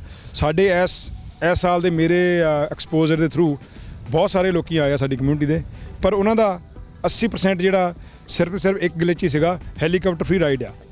ਸੋ ਚਲੋ ਮੈਂ ਮੰਨਦਾ ਕਿ ਉਹ ਇੱਕ ਪਰਖ ਆ ਉਹਦੇ ਕਰਕੇ ਆਉਂਦੇ ਆ, ਪਰ ਉਹ ਆਉਣ ਨਾਲ ਬਾਕੀ ਪਤਾ ਲੱਗਦਾ ਕਿਉਂਕਿ ਜਿਹੜੀ ਇਹ ਚੀਜ਼ ਆ ਤੁਸੀਂ ਦੇਖਿਆ ਹੋਣਾ ਕਿੰਨਾ ਕੁ ਵੱਡਾ ਇਵੈਂਟ ਆ। ਇਹ ਇਸ ਤਰ੍ਹਾਂ ਨਹੀਂ ਹੈਗਾ ਵੀ ਜੇ ਹੁਣ ਅਸੀਂ ਦੱਸਿਆ ਵੀ ਕੋਈ ਗਰੋਸਰੀ ਕਰਨ ਜਾਣਾ, ਘਰੋਂ ਬੈਠੇ ਤੇ ਸਟੋਰ ਦੇ ਮੂਹਰੇ ਗੱਡੀ ਲਾਉਣੀ ਆ, ਉਤਰ ਕੇ ਲੈ ਆਉਣੀ ਆ। ਇਹ PNE ਨਾਲੋਂ ਮੇਰੇ ਖਿਆਲ 'ਚ 2-4 ਗੁਣਾ ਇਵੈਂਟ ਵੱਡਾ ਹੋਣਾ ਇਹ। ਸੋ ਇਹਦੇ ਲਈ ਬਹੁਤ ਸਾਰਾ ਉਹਨੂੰ ਮੈਨੇਜ ਕਰਨਾ ਪੈਂਦਾ। ਜੇ ਹੁਣ ਐਂਟਰ ਹੋਣਾ ਪਾਰਕਿੰਗ ਲੋਟ 'ਚ ਤੁਸੀਂ ਦੇਖਿਆ ਹੋਣਾ, ਉੱਥੇ ਐਂਟਰ ਕਰਨ ਲਈ ਵੀ ਤੁਹਾਨੂੰ 1-2 ਘੰਟੇ ਲੱਗ ਜਾਂਦੇ ਹੁਣ। ਸੋ ਜੇ ਇਹੀ ਕੰਮ ਪ੍ਰੋਪਰ ਮੈਨੇਜ ਕਰਕੇ ਅਰਲੀ ਮਾਰਨਿੰਗ ਆ ਕੇ ਤੇ ਇੰਜੋਏ ਕਰਕੇ ਤੁਸੀਂ ਟਾਈਮ ਨਾਲ ਘਰ ਵੀ ਜਾ ਸਕਦੇ ਕਿਉਂਕਿ ਕੱਲ੍ਹ ਨੂੰ ਕੰਮਾਂ 'ਤੇ ਵੀ ਜਾਣਾ ਆ। ਸੋ ਉਹ ਮੈਂ ਤਕੀਦ ਕਰਨਾ ਚਾਹੁੰਦਾ ਵੀ ਜੇ ਇੱਦਾਂ ਦਾ ਕੋਈ ਇਵੈਂਟ ਆਉਂਦਾ ਆ ਨੌਲੇਜ ਵਾਲਾ, ਫਿਰ ਤਾਂ ਟਾਈਮ ਕੱਢ ਕੇ ਉਹਨੂੰ ਮੈਨੇਜ ਕਰਕੇ ਵੀ ਸਵੇਰੇ ਪਹਿਲਾਂ ਜਾਣਾ ਹੈ ਉੱਥੇ, ਫਿਰ ਆਰਾਮ ਕਰਨਾ, ਆ ਕੇ ਘਰ ਜਿੰਨਾ ਮਰਜ਼ੀ ਕਰ ਲਓ। ਹੁਣ ਅੱਜ ਤੁਸੀਂ ਦੇਖਿਆ ਹੋਣਾ, ਮੈਂ ਨੋਟ ਕੀਤਾ ਅੱਜ ਕਿ ਸੰਡੇ ਆਮ ਰੈਗੂਲਰ ਸੰਡੇ ਵਾਂਗਰ 10-11 ਵਜੇ ਉੱਠੇ ਅਤੇ ਵੀ ਉੱਥੇ ਜਾਣਾ। ਹੁਣ ਜਿਹੜੇ ਪਹੁੰਚੇ ਆ ਇੱਥੇ, ਹੁਣ ਨਾ ਤਾਂ ਗੱਡੀ ਅੰਦਰ ਆ ਰਹੀ ਆ, ਲਾਈਨ ਲੰਬੀ 2 ਕਿਲੋਮੀਟਰ ਲੰਬੀ ਲਾਈਨ ਲੱਗੀ ਹੋਆ, ਔਰ ਜਿਨ੍ਹਾਂ ਨੇ ਸਪੈਸ਼ਲੀ ਹੈਲੀਕਾਪਟਰ ਰਾਈਡ ਲੈਣੀ ਹੈ ਉਹ ਰਜਿਸਟ੍ਰੇਸ਼ਨ ਰਜਿਸਟ੍ਰੇਸ਼ਨ ਬੰਦ ਹੋ ਚੁੱਕੀਆਂ ਜੀ। ਹਾਂਜੀ ਕਿਉਂਕਿ 5:30 ਵਜੇ ਤੱਕ ਰਾਈਡਸ ਹੋਣੀਆਂ। ਜਿਹੜੀਆਂ ਸਵੇਰ ਦੀਆਂ ਬੱਚੀਆਂ ਆਈਆਂ ਤੁਸੀਂ ਦੇਖਦੇ ਹੋਣੇ ਲਾਈਨ ਪਿੱਛੇ 400 ਦੇ ਕਰੀਬ ਜਿਹੜੀਆਂ ਲੜਕੀਆਂ ਉਹ ਰਾਈਡ ਲੈਣ ਲਈ ਖੜੀਆਂ ਤੇ ਹੁਣ ਜਿਹੜੇ ਹੁਣ ਆ ਕੇ ਰਜਿਸਟ੍ਰੇਸ਼ਨ ਕਰਾਉਣਾ ਚਾਹੁੰਦੇ ਆ, ਰਜਿਸਟ੍ਰੇਸ਼ਨ 2 ਵਜੇ ਬੰਦ ਹੋ ਗਈ ਆ। ਸੋ ਉਹ ਫਿਰ ਮਯੂਸੀ ਹੁੰਦੀ ਫਿਰ, ਪਰ ਉਸ ਮਯੂਸੀ ਤੋਂ ਬਚਣ ਲਈ ਆ ਵੀ ਪਲਾਨ ਹੈਡ ਕਰਕੇ ਪਹਿਲਾਂ ਆਓ ਤੇ ਇਸ ਗੱਲ ਨੂੰ ਵੀ ਸਮਝੋ ਵੀ ਇਹ ਜਿਹੜਾ ਇਵੈਂਟ ਕਰ ਰਿਹਾ ਸਾਡੇ ਬੱਚੇ ਆ, ਵਲੰਟੀਅਰ ਕਰ ਰਿਹਾ, ਉਹਨਾਂ ਨੂੰ ਕਿਸੇ ਨੇ ਪੇ ਨਹੀਂ ਕਰਨਾ ਤੇ ਉਹਨਾਂ ਦੀ ਰਿਸਪੈਕਟ ਕਰਕੇ ਤੇ ਉਹਨੂੰ ਉਸ ਹਿਸਾਬ ਨਾਲ ਲੈ ਕੇ ਉਹਦੇ ਵਿੱਚੋਂ ਚਲੋ ਬਈ ਵਧੀਆ ਖੁਸ਼ੀ ਵਾਲੀ ਗੱਲ ਉਹਨੂੰ ਲਾਓ। ਲੈਂਦੇ ਆ ਵੈਸੇ ਸਾਰੇ, ਪਰ ਮੇਰਾ ਆਪਣਾ ਦੱਸਣਾ ਸੀ ਲੋਕਾਂ ਨੂੰ ਜਿਹੜਾ ਹੈਗਾ ਜੀ। ਸੋ ਅਮਰਜੀਤ ਜੀ ਹੁਣ ਕੀ ਕਹਿਣਾ ਚਾਹੋਗੇ? ਅਗਲੇ ਸਾਲ ਫਿਰ ਤੋਂ ਇਹ ਇਵੈਂਟ ਜਿਹੜਾ ਵਧੀਆ ਤਰੀਕੇ ਨਾਲ ਹੋਏਗਾ। ਯਕੀਨਨ ਕੁਝ ਲੋਕਾਂ ਤੱਕ ਇਨਫੋਰਮੇਸ਼ਨ ਜਿਹੜੀ ਆ ਥੋੜੀ ਦੇਰੀ ਨਾਲ ਪਹੁੰਚੀ, ਇਸ ਲਈ ਵਲੰਟੀਅਰ ਵੀ ਆਉਣ ਦੇ ਵਿੱਚ ਥੋੜਾ ਜਿਹਾ ਟਾਈਮ ਲੱਗ ਗਿਆ। ਨੈਕਸਟ ਟਾਈਮ ਤੋਂ ਇਵੈਂਟ ਹੋਵੇ ਪਹਿਲਾਂ ਇਨਫੋਰਮੇਸ਼ਨ ਜਾਵੇ, ਵਲੰਟੀਅਰ ਪਹਿਲਾਂ ਤੋਂ ਹੋ ਜਾਣ। ਸੋ ਉਸ ਤਰੀਕੇ ਨਾਲ ਇਹਦਾ ਕੋਈ ਅਰੇਂਜਮੈਂਟ ਦੀ ਤਿਆਰੀ ਕੀਤੀ ਜਾ ਰਹੀ ਹੈ। ਉਹਦਾ ਇਹ ਰੀਜ਼ਨ ਹੋਇਆ, ਇਹਦਾ ਮੈਂ ਕਾਰਨ ਮੰਨਦਾ ਪੈਂਡੈਮਿਕ ਤੇ ਜਿਹੜਾ ਕੋਵਿਡ ਦਾ ਲੰਘ ਕੇ ਗਿਆ ਸਾਲ ਪਿਛਲਾ, ਤੇ ਹੁਣ ਇਹਦੇ ਥਰੂ ਜਿਨ੍ਹਾਂ ਨੂੰ ਪਤਾ ਲੱਗਾ, ਚੈਨਲ ਪੰਜਾਬੀ ਸੁਣਨ ਵਾਲਿਆਂ ਨੂੰ, ਅਗਲਾ ਸਾਲ ਨਹੀਂ ਦੇਖਣਾ। ਹੁਣ ਆਪਣੇ ਬੱਚਿਆਂ ਨੂੰ ਹੁਣੇ ਕਹੋ ਕਿ girlsfly2.ca ਵੈਬਸਾਈਟ ਖੋਲ੍ਹੋ, ਉੱਥੇ ਵਲੰਟੀਅਰ ਦਾ ਟੈਬ ਦੱਬੋ, ਆਪਣੇ ਆਪ ਨੂੰ ਰਜਿਸਟਰ ਕਰੋ ਤੇ ਤਾਂ ਕਿ ਜਿਹੜਾ ਅਗਲੇ ਸਾਲ ਦਾ ਪ੍ਰੋਗਰਾਮ ਹੈ ਉਹ ਹੁਣ ਤੋਂ ਹੀ ਪਲੈਨਿੰਗ ਸਾਡੀ ਸ਼ੁਰੂ ਹੋ ਜਾਵੇ। ਕਿਉਂਕਿ ਇਹ ਜ਼ਹਿਰੀ ਜੀ ਜੋ ਅਸੀਂ ਦੇਖ ਰਹੇ ਹਾਂ ਨਾ, ਇਹਦੇ ਪਿੱਛੇ ਇੱਕ ਬਹੁਤ ਵੱਡੀ ਘਾਲਣਾ ਆ। ਇੱਕ ਪਲੇਨ ਨੂੰ ਲਿਆਉਣ ਲਈ 100 ਤਰ੍ਹਾਂ ਦੀਆਂ ਪਰਮਿਸ਼ਨਸ, ਤੇ ਕਹ ਲਓ ਬਈ ਪਤਾ ਨਹੀਂ 50 ਡਿਪਾਰਟਮੈਂਟਾਂ ਦੇ ਵਿੱਚ ਈਮੇਲਾਂ ਚਿੱਠੀਆਂ ਭੇਜਣੀਆਂ ਪੈਂਦੀਆਂ। ਸੋ ਔਰ ਉਹਨਾਂ ਜਦੋਂ ਆਉਂਦੇ ਆ ਫਿਰ ਜਿਹੜਾ ਸੇਫਟੀ ਕੰਸਰਨ ਸੇਫਟੀ ਮੇਜਰਮੈਂਟ ਆ ਉਹਨਾਂ ਦਾ ਉਹ ਫਿਰ 2-3 ਮਹੀਨੇ ਦੇ ਇਸ ਗੱਲ ਨੂੰ ਲੱਗ ਜਾਂਦੇ ਵੀ ਅਗਲੇ ਸਾਲ ਤੁਹਾਨੂੰ ਪਰਮਿਸ਼ਨ ਨਹੀਂ ਦੇਣੀ, ਕਿਉਂਕਿ ਇਹਦੇ ਵਿੱਚ ਆਹ ਘਾਟ ਇਸ ਕਰਕੇ ਕਿਉਂਕਿ ਵਲੰਟੀਅਰ ਬਹੁਤ ਘੱਟ ਆ। ਤੇ ਵਲੰਟੀਅਰ ਆਪਣੇ ਬੱਚਿਆਂ ਨੂੰ ਰਜਿਸਟਰ ਕਰਵਾਓ। ਪਹਿਲੀ ਗੱਲ ਤਾਂ ਵਲੰਟੀਅਰ ਕਰਕੇ ਹੀ ਬਹੁਤ ਕੁਝ ਸਿੱਖਦੇ। ਮੈਂ ਕਹ ਲਓ ਵੀ BA ਪਾਸ ਨਹੀਂ ਹੋਇਆ ਸੀਗਾ, ਫਾਈਨਲ ਈਅਰ ਸੀਗਾ ਜਦੋਂ ਆ ਗਿਆ। ਸੋ ਮੈਂ ਕੈਨੇਡਾ ਆ ਕੇ ਸਾਰਾ ਕੁਝ ਵਲੰਟੀਅਰ ਵਿੱਚੋਂ ਹੀ ਕੱਢਿਆ। ਸੋ ਮੈਂ ਨਾ ਪੜ੍ਹਾਈ ਕੀਤੀ ਨਾ ਕਿਸੇ ਕਾਲਜ ਗਿਆ ਤੇ ਵਲੰਟੀਅਰ ਕੀਤਾ। ਐਸੇ ਈਵੈਂਟ ਦੇ ਵਿੱਚ ਮੈਂ ਐਜ਼ ਏ ਮੋਟਰਸਾਈਕਲ ਵਲੰਟੀਅਰ ਆਇਆ ਸੀ ਤੇ ਇਸ ਸਾਲ ਮੈਨੂੰ ਨਹੀਂ ਪਲੈਨਿੰਗ ਟੀਮ ਤੇ ਪਾਇਆ ਔਰ ਪੂਰੇ ਇਸ ਲੌਜਿਸਟਿਕ ਪੂਰੀ ਗਰਾਊਂਡ ਦਾ ਜਿਹੜਾ ਇੱਕ ਕਿਸਮ ਦੀ ਜ਼ਿੰਮੇਵਾਰੀ ਉਹ ਮੇਰੇ ਸਿਰ ਤੇ ਆ। ਸੋ ਸਾਰਾ ਕੁਝ ਮੈਨੂੰ ਕਰਨਾ ਪੈ ਰਿਹਾ ਤੇ ਸਾਡੇ ਜਿਹੜੇ ਆਪਣੇ ਬੱਚੇ ਆ ਸਾਡੇ ਵਰਗੇ ਹੋਰ ਮਿੱਤਰ ਦੋਸਤ ਮੇਰੇ ਆ ਉਹ ਵਲੰਟੀਅਰ ਬਣ ਕੇ ਆਪਣੇ ਆਪ ਨੂੰ ਇੱਥੇ ਪਰਫਾਰਮ ਕਰ ਸਕਦੇ ਜੀ। ਬਹੁਤ ਸਾਰਾ ਇਨਫੋਰਮੇਸ਼ਨ ਹੈ ਜਿਹੜੀ ਹੈ ਉਹ ਮਿਲ ਸਕੇ ਔਰ ਸਕਸੈਸਫੁਲ ਹੋ ਸਕੇ ਇਵੈਂਟ। ਅਮਰਜੀਤ ਜੀ ਕੀ ਕਹਿਣਾ ਚਾਹੋਗੇ? ਇੱਥੇ ਤਾਂ 에ਅਰਫੋਰਸ ਅਸੀਂ ਦੇਖਿਆ ਵੀ ਜਿਸ ਤਰੀਕੇ ਨਾਲ USA ਆਰਮੀ ਤੋਂ ਬਹੁਤ ਸਾਰੇ ਲੋਕ ਆਏ ਹੋਏ ਨੇ, ਉਹਨਾਂ ਨੂੰ ਵਾਕਈ ਮੈਨੇਜ ਕਰਨਾ ਤੁਸੀਂ ਦੱਸਿਆ ਕਿ ਇੱਕ ਵੱਡੀ ਜਿਹੜੀ ਹੈਗੀ ਹੈ ਉਹ ਜ਼ਿੰਮੇਵਾਰੀ ਹੁੰਦੀ ਹੈ। ਸੋ ਹੁਣ ਕਿਵੇਂ ਮੈਨੇਜ ਹੋ ਰਿਹਾ ਤੁਸੀਂ ਮੈਨੂੰ ਥੋੜ੍ਹਾ ਜਿਹਾ ਦੱਸੋਗੇ? ਤੁਹਾਡੇ ਪਿੱਛੇ ਵੀ ਇੱਥੇ ਪਲੇਨਸ ਖੜੇ ਹੋਏ ਨੇ, ਕਿੱਥੇ ਕੀ ਜ਼ਿੰਮੇਵਾਰੀ ਨਿਭਾਈ ਜਾ ਰਹੀ ਹੈ? ਕਿੰਨੇ ਟੋਟਲ ਪਲੇਨਸ, ਕਿੰਨੀਆਂ ਟੋਟਲ ਟੀਮਾਂ ਜਿਹੜੀਆਂ ਨੇ ਉਹ ਤੁਹਾਡੇ ਕੋਲ ਪਹੁੰਚੀਆਂ ਨੇ? ਜਿਹੜੇ ਤੁਸੀਂ ਸ਼ਹਿਰੀ ਜੀ ਦੇਖ ਰਹੇ ਹੋ ਕਿ ਜ਼ਿਆਦਾ US 에ਅਰਫੋਰਸ ਦੇ ਪਲੇਨ ਹੈ ਇੱਥੇ, ਉਹਦਾ ਰੀਜ਼ਨ ਆ ਕਿਉਂਕਿ ਜਿਹੜਾ ਕੈਨੇਡਾ ਸਾਡੀ ਹੈਗੀ ਆ ਫੌਜ, ਇਹ ਜ਼ਿਆਦਾਤਰ ਹੈਗੀ ਆ ਆਪਣੀ ਸ਼ਾਂਤੀ ਵਾਲੀ ਫੌਜ। ਸੋ ਅਸੀਂ ਕਿਤੇ ਲੜਨ ਨਹੀਂ ਜਾਂਦੇ, ਅਸੀਂ ਉੱਥੇ ਸ਼ਾਂਤੀ ਲਈ ਜਾਂਦੇ ਆ। ਸਾਡੇ ਕੋਲ ਸਾਡੀ ਕੈਨੇਡਾ ਕੋਲ ਉਨਾ ਕਹ ਲਓ ਇਕਵਿਪਮੈਂਟ ਜਾਂ ਜਹਾਜ਼ ਉਨੇ ਨਹੀਂ ਹੈਗੇ ਜਿੰਨੇ US ਕੋਲ ਆ। ਹੁਣ ਇਹ ਤਾਂ ਉੱਥੋਂ ਆਏ ਆ ਕਿਉਂਕਿ ਇੱਕ ਤਰ੍ਹਾਂ ਦਾ ਜਹਾਜ਼ ਜਿਹੜਾ ਆ USA ਕੋਲ ਕੋਈ 500 ਆ, ਉਹਦੇ ਨਾਲ ਦਾ 300 ਆ। ਜੇ ਉਹਨਾਂ 'ਚੋਂ ਇੱਕ ਭੇਜ ਵੀ ਦਿੱਤਾ ਉਹਨਾਂ ਨੂੰ ਕੋਈ ਫਰਕ ਨਹੀਂ ਪੈਂਦਾ। ਹੁਣ ਕੈਨੇਡਾ ਦੇ ਕੋਲ ਸਾਡੇ ਕੋਲ ਬਹੁਤ ਲਿਮਟਿਡ ਹੈਗੇ ਜਿਹੜੇ ਇਹ ਜਹਾਜ਼, ਸੋ ਉਹਨਾਂ ਨੂੰ ਭੇਜਣਾ ਬਹੁਤ ਮੁਸ਼ਕਿਲ ਆ ਉਹ, ਕਿਉਂਕਿ ਕਿਤੇ ਲੋੜ ਪੈਂਦੀ ਆ। ਤੇ ਪਰ ਜਿਹੜੇ ਛੋਟੇ ਜਹਾਜ਼ ਹੈਗੇ ਆ ਜਿਨ੍ਹਾਂ ਦੀ ਨਫਰੀ ਜ਼ਿਆਦੇ ਆ ਉਹ ਕੈਨੇਡਾ ਦੇ ਵੀ ਹੈਗੇ ਆ। ਤੇ ਉਦੋਂ ਵੱਡੀ ਗੱਲ ਅਸੀਂ ਲੋਅਰ ਮੇਨਲੈਂਡ 'ਚ ਰਹਿੰਦੇ ਆ। ਇੱਥੇ ਦੀਆਂ ਸਾਡੀਆਂ local police, fire department, ambulance ਤੇ ਕੋਸਟ ਗਾਰਡ ਜਿਹੜੇ ਉਹਨਾਂ ਦੇ ਬੂਥ ਲੱਗੇ ਹੋਆ, ਉਹਨਾਂ ਦੇ ਵਿੱਚ ਹੀ ਬਹੁਤ ਅਪਰਚੁਨਿਟੀ ਹੈਗੀਆਂ ਜੋਬ ਦੀਆਂ। 2 ਦਿਨ ਤਾਂ ਤੁਸੀਂ ਦੇਖ ਰਹੇ ਆ, ਪਰ ਇਹਦੇ ਪਿੱਛੇ ਮੈਨੂੰ ਲੱਗਦਾ ਮੈਨੂੰ ਹੋ ਗਏ ਹੋਣੇ ਆ ਜੀ 2 ਮਹੀਨੇ। ਪਰ ਪਿਛਲੇ 5 ਦਿਨ ਤੋਂ ਮੈਂ ਇੱਥੇ ਘਰ ਵੀ ਨਹੀਂ ਗਿਆ, ਇੱਥੇ ਹੀ ਸੌਂਦਾ ਰਾਤ ਨੂੰ। ਤੇ ਹਜੇ ਕੱਲ੍ਹ ਨੂੰ ਇਹ ਸਾਰਾ ਸਮਾਨ ਵਾਪਸ ਭੇਜਣਾ ਆ ਤੇ ਮੰਗਲਵਾਰ ਨੂੰ ਜਾ ਕੇ ਮੈਂ ਘਰ ਸੌਂਗਾ। ਤੇ ਉਹਦਾ ਕਾਰਨ ਇਹ ਹੈ ਕਿਉਂਕਿ ਸਾਰਾ ਬਰਡਨ ਇੱਕ ਬੰਦੇ ਤੇ ਆ। ਤੇ ਮੈਂ ਤੁਹਾਡਾ ਚੈਨਲ ਪੰਜਾਬੀ ਦਾ ਵੀ ਥੈਂਕ ਯੂ ਕਰਨਾ ਚਾਹੁੰਦਾ। ਤੇ ਔਰ ਜਿਹੜੇ ਸਾਡਾ ਭਾਈਚਾਰਾ ਆ, ਤੇ ਜੇ ਮੈਂ ਪੰਜਾਬੀ ਭਾਈਚਾਰੇ ਤੋਂ, ਇਹਦਾ ਮਤਲਬ ਇਹ ਨਹੀਂ ਮੈਂ ਇਹ ਈਵੈਂਟ ਸਿਰਫ ਪੰਜਾਬੀ ਭਾਈਚਾਰੇ ਲਈ ਆ। ਇਹ ਲੋਅਰ ਮੇਨਲੈਂਡ ਦੇ ਹਰ ਇੱਕ ਉਸ ਬੱਚੇ ਲਈ ਆ ਜਿਹਨੇ ਗਰੋ ਹੋ ਕੇ ਇਹ ਪਾਇਲਟ ਬਣਨੇ ਆ, ਕੱਲ੍ਹ ਨੂੰ ਇੰਜੀਨੀਅਰ ਬਣਨੇ ਆ। ਸੋ ਉਹਨਾਂ ਨੂੰ ਇੱਕ ਐਕਸਪੋਜ਼ਰ ਆ ਕਿ ਆਹ ਚੀਜ਼ ਆ, ਮੈਂ ਲਾਈਕ ਕਰਦਾ, ਮੈਂ ਉੱਧਰ ਜਾਣਾ ਹੈ। ਥੈਂਕ ਯੂ ਤੁਹਾਡਾ ਜੀ। ਸੋ ਈਵੈਂਟ ਦੇ ਵਿੱਚ ਆਏ ਹੋ, ਇੱਥੇ ਹੈਲੀਕਾਪਟਰ ਰਾਈਡ ਦੀ ਲਾਈਨ ਦੇ ਵਿੱਚ ਤੁਸੀਂ ਖੜੇ ਹੋਏ ਹੋ, ਹੈ ਨਾ? ਸੋ ਇਸ ਈਵੈਂਟ ਦੇ ਬਾਰੇ ਜਦੋਂ ਪਤਾ ਲੱਗਿਆ ਸੀ ਤਾਂ ਕੀ ਸੋਚ ਕੇ ਇਸ ਈਵੈਂਟ ਦਾ ਹਿੱਸਾ ਬਣੇ? ਡੈਫੀਨੇਟਲੀ ਬੱਚਿਆਂ ਨੂੰ ਇਨਕਰੇਜ ਕਰਨ ਲਈ ਹੈ ਨਾ, ਨਵੀਂ ਨੌਲੇਜ ਮਿਲਦੀ ਆ, ਬੱਚਿਆਂ ਨੂੰ ਮੋਟੀਵੇਸ਼ਨ ਮਿਲਦੀ ਹੈ ਵੀ ਅਸੀਂ ਫਿਊਚਰ ਦੇ ਵਿੱਚ ਕੀ ਕਰ ਸਕਦੇ ਹਾਂ। ਡੈਫੀਨੇਟਲੀ ਇਹ ਚੀਜ਼ਾਂ ਬੱਚਿਆਂ ਨੂੰ ਆਮ ਤੌਰ ਤੇ ਦੇਖਣ ਨੂੰ ਨਹੀਂ ਮਿਲਦੀਆਂ ਜਿਹੜੀਆਂ ਅੱਜ ਦੇਖਣ ਨੂੰ ਮਿਲੀਆਂ ਨੇ। So am very happy I bring my children here so they saw something new, so it's very motivational for them। So ਕਈ ਵਾਰੀ ਨਾ ਅਸੀਂ ਜਦੋਂ ਕੈਨੇਡਾ ਦੇ ਵਿੱਚ ਆਉਂਦੇ ਹਾਂ, ਸਪੈਸ਼ਲੀ ਸਾਡੀ ਕਮਿਊਨਿਟੀ, ਹੋਰ ਕੰਮਾਂ ਦੇ ਵਿੱਚ ਅਸੀਂ ਕੰਮ ਲੱਭਦੇ ਹਾਂ, ਕਿਤੇ ਵੀ ਮਿਲ ਜਾਏ ਸਟੋਰਾਂ 'ਚ ਉਹ। ਪਰ ਜਦੋਂ ਇੱਦਾਂ ਦੇ ਈਵੈਂਟ ਦੇ ਵਿੱਚ ਆਉਂਦੇ ਹਾਂ ਤਾਂ ਇੱਕ ਨਵੀਂ ਦਿਸ਼ਾ ਜਿਹੜੀ ਹੈ ਉਹ ਬੱਚਿਆਂ ਨੂੰ ਮਿਲਦੀ ਹੈ ਦੇਖਣ ਨੂੰ। ਸੋ ਤੁਸੀਂ ਮੰਨਦੇ ਹੋ ਕਿ ਵਾਕਈ ਤੁਹਾਡੀਆਂ ਗਰਲਸ ਨੇ, ਉਹਨਾਂ ਦਾ ਵੀ ਅੱਗੇ ਧਿਆਨ ਜਿਹੜਾ ਉਹ 에ਅਰ ਫੋਰਸ ਹੈ ਨਾ ਜਾਂ ਇੱਦਾਂ ਦੀ ਫੀਲਡ ਵਿੱਚ ਜਾਣ ਬਾਰੇ ਸੋਚਣਗੇ? ਡੈਫੀਨੇਟਲੀ ਆਪਾਂ ਘਰ ਬੈਠੇ ਚੀਜ਼ਾਂ ਬਾਰੇ ਸੋਚ ਵੀ ਨਹੀਂ ਸਕਦੇ। ਜੇ ਆਪਾਂ ਬੱਚਿਆਂ ਨੂੰ ਇੱਥੇ ਲੈ ਕੇ ਆਵਾਂਗੇ ਤੇ ਦਿਖਾਵਾਂਗੇ ਤਾਂ ਹੀ ਬੱਚਿਆਂ ਨੂੰ ਕੁਛ ਇਹ ਚੀਜ਼ਾਂ ਵੱਲ ਸੋਚਣ ਦਾ ਲਾਈਕ ਹੁਣ ਉਹ ਉੱਥੇ 에ਅਰਫੋਰਸ ਵਿੱਚ ਕੁੜੀ ਖੜੀ ਸੀ, ਉਹਨੇ ਸਾਰੀ ਨੌਲੇਜ ਦਿੱਤੀ ਕਿੰਨੇ ਟਾਈਮ ਦੀ ਕੋਰਸ ਉਹਨੇ ਲਈ, ਕੀ ਕਰਨਾ ਚਾਹੀਦਾ, how it works. Like it's very motivational for children. like nothing is impossible for girls, so this is the main thing to bring them over here। ਬਸ ਇਹਦਾ ਬੱਚਿਆਂ ਨੂੰ ਲੈ ਕੇ ਆਇਆ ਤੇ ਜਦੋਂ ਬੱਚਿਆਂ ਨੇ ਦੱਸਿਆ ਕਿ ਵੀ ਇੰਨਾ ਕੁਝ ਸਾਰਾ ਕੁਝ ਹੈਗਾ ਉੱਥੇ ਦੇਖਣ ਲਈ, ਤੇ ਬਹੁਤ ਐਨਕਰੇਜ ਹੋ ਕੇ ਦੌੜੇ ਆਏ ਨੇ ਤੇ ਹੁਣ ਉੱਥੇ ਲਾਈਨ 'ਚ ਖੜੇ ਨੇ ਉਹ ਉੱਧਰ ਦੇਖਣ ਲਈ। ਪਲੇਨ 'ਚ ਵੀ ਹੈਲੀਕਾਪਟਰ 'ਚ ਜਾਣਗੇ ਤੇ ਇਹ ਸਰਦਾਰ ਜੀ ਨੇ ਮੋਟੀਵੇਟ ਕੀਤਾ ਕੱਲ੍ਹ ਦੇ, ਇਹ ਬਹੁਤ ਕੁਝ ਐਨਕਰੇਜ ਕਰ ਰਹੇ ਨੇ। ਤੇ ਬਾਕੀ ਹੁਣ ਕਹਿੰਦੇ ਸੀ ਹੈਲਪ ਵੀ ਕਰ, ਅਸੀਂ ਫੰਡਿੰਗ ਵੀ ਥੋੜ੍ਹਾ ਬਹੁਤ ਕਰਾਂਗੇ, ਜ਼ਰੂਰ ਕਰਾਂਗੇ ਇੱਥੇ, ਕਿਉਂਕਿ ਖਰਚਾ ਬਹੁਤ ਹੋ ਰਿਹਾ ਹੈ ਤੇ ਇਸ ਕਰਕੇ ਅਸੀਂ ਜ਼ਰੂਰ ਕੁਝ ਨਾ ਕੁਝ ਕਰਾਂਗੇ ਸਰ। ਹਾਂਜੀ ਨਹੀਂ ਬਹੁਤ ਵਧੀਆ ਆ ਇਹ ਕੀਤਾ ਹੀ ਕੁੜੀਆਂ ਲਈ ਆ ਕਿਉਂਕਿ ਉਹਨਾਂ ਨੂੰ ਇੱਕ ਆਪਸ਼ਨ ਓਪਰਚ्युनिटी ਮਿਲਣੀ ਚਾਹੀਦੀ ਹੈ ਤੁਸੀਂ ਵੀ ਦੇਖੋ ਤੁਸੀਂ ਵੀ ਇਹ ਪਲੇਨ ਚਲਾ ਸਕਦੇ ਆ ਹੈਲੀਕਾਪਟਰ ਚਲਾ ਸਕਦੇ ਆ ਫੀਮੇਲ 에ਅਰ ਫੋਰਸ ਲਿਆਂਦੇ RCMP ਆਫੀਸਰਸ ਲਿਆਂਦੀਆਂ ਇੱਥੇ ਸੋ ਦੱਸ ਸਕਦੇ ਆ ਅਸੀਂ ਵੀ ਇਹਦੇ ਕੰਮਾਂ 'ਚ ਕੰਮ ਕਰਦੇ ਆ ਕਰੀਅਰ ਓਪਰਚ्युनिटी ਅੱਗੇ ਜਾ ਕੇ ਉਹ ਵੱਡੇ ਹੋਣਗੀਆਂ ਉਹਨਾਂ ਨੂੰ ਪਤਾ ਹੋਊਗਾ ਕਿ ਅਸੀਂ ਵੀ ਇਹ ਲਾਈਨ ਦੇ ਵਿੱਚ ਪੈ ਸਕਦੇ ਆ ਮੇਰੇ ਚਾਚਾ ਜੀ ਅਮਰਜੀਤ ਢਡਵਾਰ ਉਹਨਾਂ ਨੇ ਹੈਲਪ ਕੀਤੀ ਆਰਗੇਨਾਈਜ਼ ਕਰਨ ਦੀ ਉਹਨਾਂ ਦੇ ਮਮ ਡੈਡ ਆ ਇਹ ਤੇ ਸੋ ਬਹੁਤ ਵਧੀਆ ਇਵੈਂਟ ਆ ਸਾਨੂੰ ਬਹੁਤ ਖੁਸ਼ੀ ਹੋਈ ਹੈ ਕਿ ਅਸੀਂ ਇਹਦੇ ਵਿੱਚ ਸ਼ਾਮਲ ਹੋਏ ਹਾਂ ਅੱਜ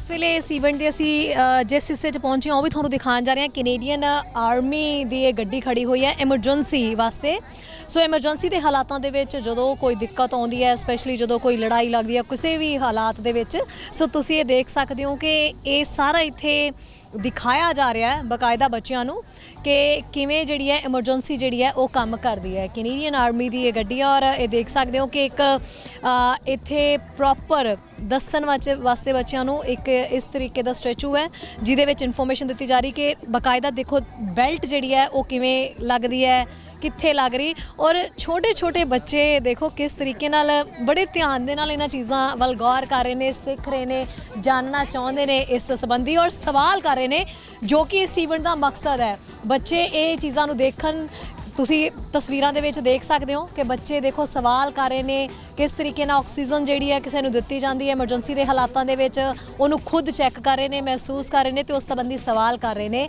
ਔਰ ਇਸ ਈਵੈਂਟ ਨੂੰ ਕਰਾਉਣ ਦਾ ਮਕਸਦ ਵੀ ਇਹੀ ਸੀਗਾ ਕਿ ਬੱਚਿਆਂ ਨੂੰ ਨੌਲੇਜ ਮਿਲ ਸਕੇ ਸਪੈਸ਼ਲੀ ਕੁੜੀਆਂ ਵਾਸਤੇ ਜਿਸ ਤਰੀਕੇ ਨਾਲ ਈਵੈਂਟ ਰੱਖਿਆ ਗਿਆ ਹੈ ਕਿ ਕੁੜੀਆਂ ਜਿਹੜੀਆਂ ਨੇ ਉਹ ਅੱਗੇ ਆਪਣਾ ਫਿਊਚਰ ਚੁਣ ਸਕਣ ਕਿ ਅਗਰ ਉਹ ਲੋਕਾਂ ਦੀ ਮਦਦ ਕਰਨਾ ਚਾਹੁੰਦੇ ਨੇ ਆਰਮੀ ਦੇ ਵਿੱਚ ਜਾਣਾ ਚਾਹੁੰਦੇ ਨੇ 에ਅਰ ਫੋਰਸ ਦੇ ਵਿੱਚ ਜਾਣਾ ਚਾਹੁੰਦੇ ਨੇ ਤਾਂ ਉਹ ਫਾਇਰ ਫਾਈਟਰਸ ਵਾਲੇ ਅਗਰ ਸਰਵਿਸ ਕਰਨਾ ਚਾਹੁੰਦੇ ਨੇ ਤਾਂ ਉਹ ਕਿਵੇਂ ਕਰ ਸਕਦੇ ਨੇ ਤੇ ਕੀ ਉਹਨਾਂ ਦੀ ਇਸ ਵਿੱਚ ਹੈਲਪ ਹੋ ਸਕਦੀ ਹੈ ਕਿਉਂਕਿ ਇਹੀ ਇੱਕ ਬਹੁਤ ਛੋਟੀ ਉਮਰ ਜਿਹੜੀ ਹੁੰਦੀ ਹੈ ਜਿਸ ਉਮਰ ਦੇ ਵਿੱਚ ਬੱਚੇ ਜਿਹੜੇ ਨੇ ਉਹ ਇਹਨਾਂ ਚੀਜ਼ਾਂ ਵੱਲ ਅਟਰੈਕਟ ਹੁੰਦੇ ਨੇ ਤੇ ਇਦਾਂ ਦੀ ਸਰਵਿਸ ਵਿੱਚ ਜਾਣਾ ਚਾਹੁੰਦੇ ਨੇ ਸੋ ਇੱਥੇ ਤੁਸੀਂ ਦੇਖ ਸਕਦੇ ਹੋ ਕਿ ਹੋਰ ਵੀ ਬਹੁਤ ਸਾਰੀਆਂ ਜਿਹੜੀਆਂ ਨੇ ਬੂਥ ਲੱਗੇ ਹੋਏ ਨੇ ਜਿੱਥੇ ਰਜਿਸਟ੍ਰੇਸ਼ਨਸ ਹੋ ਰਹੀ ਹੈ ਇੱਥੇ ਲਿਖਿਆ ਹੋਇਆ ਹੈ 39 ਸਰਵਿਸ ਬਟਾਲੀਅਨ ਸੋ ਇਹ ਸਾਰੇ ਆਪਣਾ ਕੰਮ ਜਿਹੜਾ ਉਹ ਕਿਵੇਂ ਕਰਦੇ ਨੇ ਕਿਵੇਂ ਇਹਨਾਂ ਦੀ ਸਰਵਿਸ ਚੱਲਦੀ ਹੈ ਹਾਇਰਿੰਗ ਹੁੰਦੀ ਹੈ ਤਾਂ ਕਿਵੇਂ ਹਾਇਰਿੰਗ ਹੋ ਸਕਦੀ ਹੈ ਔਰ ਇਸ ਸੰਬੰਧੀ ਦੱਸਿਆ ਗਿਆ ਅਸੀਂ ਕੋਸ਼ਿਸ਼ ਕਰਦੇ ਹਾਂ ਕਿ ਇਹਨਾਂ ਦੀ ਟੀਮ ਨਾਲ ਸਾਡੀ ਜਿਹੜੀ ਹੈ ਥੋੜੀ ਜੀ ਉਹ ਗੱਲ ਹੋ ਸਕੇ So we're vehicle technicians, both of us.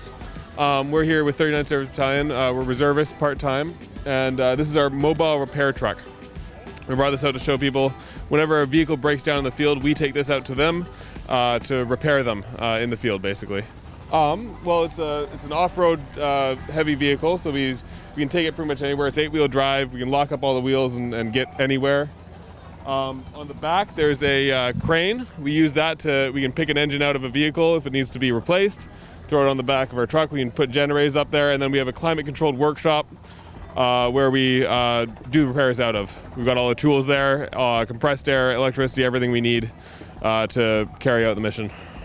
Okay so ਇਹ ਜਿਹੜੀ ਜਗ੍ਹਾ ਤੇ ਅਸੀਂ ਖੜੇ ਆ ਇਹ ਤਾਂ ਤੁਸੀਂ ਸਾਰੇ ਖੈਰ ਜਾਣਦੇ ਹੋਵੋਗੇ ਕਿ ਤੋਪਾਂ ਕੀ ਹੁੰਦੀਆਂ ਇਹ ਅਸੀਂ ਸਾਰੇ ਹੀ ਜਾਣਦੇ ਆ ਤੇ ਇਸਤੇਮਾਲ ਕਿਤੇ ਹੁੰਦਾ ਹੈ ਇਹ ਅਸੀਂ ਜਾਣਦੇ ਆ ਕਿਉਂਕਿ ਜਦੋਂ ਲੜਾਈ ਲੱਗ ਜਾਂਦੀ ਹੈ ਜਾਂ ਕਿਸੇ ਵੀ ਐਮਰਜੈਂਸੀ ਹਾਲਾਤਾਂ ਦੇ ਵਿੱਚ ਜਦੋਂ ਜ਼ਰੂਰਤ ਪੈਂਦੀ ਹੈ ਤਾਂ ਉਦੋਂ ਇਹ ਤੋਪਾਂ ਜਿਹੜੀਆਂ ਨੇ ਇਹ ਆਪਣਾ ਕੰਮ ਕਰਦੀਆਂ ਨੇ ਸੋ ਇਸ ਵੇਲੇ ਇੱਥੇ ਜਿਹੜੇ ਤੋਪਾਂ ਬਾਰੇ ਸਾਰੀ ਇਨਫੋਰਮੇਸ਼ਨ ਦੇ ਰਹੇ ਨੇ ਉਹ ਸਿਖਾ ਵੀ ਰਹੇ ਸੀ ਵੀ ਇਹ ਕਿਵੇਂ ਕੰਮ ਕਰਦੀ ਹੈ can you please tell us how it works Yeah, so this is where this is the breech block. So this is where we would load the ammunition. Okay. So you would have someone holding the ammunition, kind of where you're standing, and on the order to load, someone would push ammunition into the breech.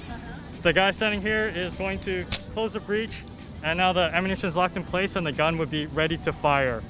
And on the order to fire, you're gonna pick up the lanyard. Look at your detachment commander is going to give the order. When he says fire, you're going to pull it and then immediately open the breech so that we can reload the gun. Yeah, so this is the wheel to actually move the gun to point it where we want to point it. This wheel here allows us to point the gun up and down like so. and then the wheel on the other side will allow us to traverse the gun. ਬੜਾ ਇਹ ਜ਼ੋਰ ਵਾਲਾ ਕੰਮ ਹੈ ਜਿਹੜਾ ਇਹ ਦੱਸਿਆ ਜਾ ਰਿਹਾ ਕਿ position ਜਿਹੜੀ ਹੈ So it's all manual operation. There is no really machinery. It's the people that are moving the gun.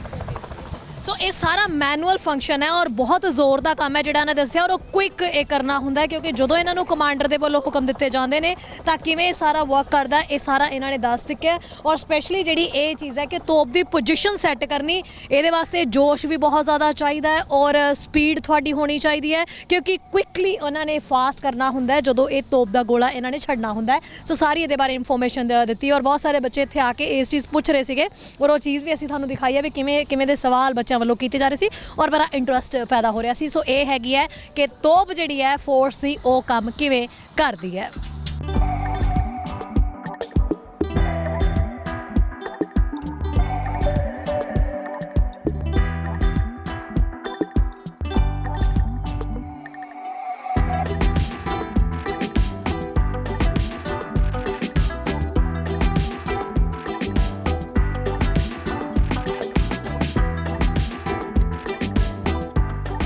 ਬਹੁਤ ਵਧੀਆ ਲੱਗ ਰਿਹਾ I think am actually feeling very motivated to join the army ਇੱਦਾਂ ਦੇ ਇਵੈਂਟਸ ਕੁੜੀਆਂ ਲਈ ਹੋਣੇ ਚਾਹੀਦੇ ਆ ਬਹੁਤ ਹੀ ਮੋਟੀਵੇਟਿਡ ਲੱਗਦਾ ਤੇ ਬਾਕੀ ਆਰਮੀ ਦੀ ਡਰੈਸ ਵਿੱਚ ਹੀ ਐਕਚੁਅਲੀ ਕੁੜੀਆਂ ਨੂੰ ਦੇਖ ਕੇ ਬਹੁਤ ਹੀ ਮੋਟੀਵੇਟਿਡ ਫੀਲ ਹੁੰਦਾ ਸੋ ਆਮ ਵੈਰੀ ਥੈਂਕਫੁਲ ਸੋ ਲੱਗਦਾ ਵੀ ਇੱਥੋਂ ਆਪਣੇ ਫਿਊਚਰ ਪਲਾਨ ਲੈ ਕੇ ਜਾ ਰਹੇ ਹੋ For sure, yeah, I'm actually into IT. I'm a software developer, but I'm thinking to go into army for sure. Okay so plane ਚਲਾਉਣ ਦੇ ਵਿੱਚ ਜਿਹੜਾ ਮਜ਼ਾ ਆਉਂਦਾ ਉਹਦੇ ਨਾਲ ਇੱਕ ਡਰ ਵੀ ਹੁੰਦਾ ਹੈ ਸੋ ਲੱਗਦਾ Yeah, ਲੱਗਦਾ ਹੈ ਬਟ ਆਈ ਥਿੰਕ ਜੇ ਡਰ ਨਾ ਹੋਵੇ ਜ਼ਿੰਦਗੀ 'ਚ ਫਿਰ ਆਪਾਂ ਨੂੰ ਜ਼ਿੰਦਗੀ 'ਚ ਕੁਝ ਕਰਨ ਦਾ ਮਜ਼ਾ ਵੀ ਨਹੀਂ ਆਉਂਦਾ so it's like a challenge and ਕਿਉਂਕਿ ਡਰ ਕੇ ਆਗੇ ਜੀਤਾ ਹੈ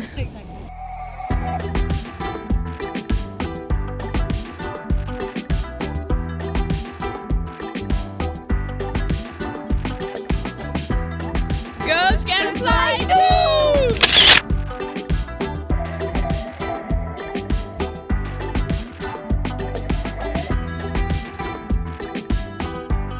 Canadian Forces CT-156 Harvard 2. It's a basic trainer for the Canadian Forces from Moose Jaw, Saskatchewan. And we train the next generation of pilots in the Canadian Forces with this aircraft. It's extremely versatile and it provides a good challenge for the students. Yep.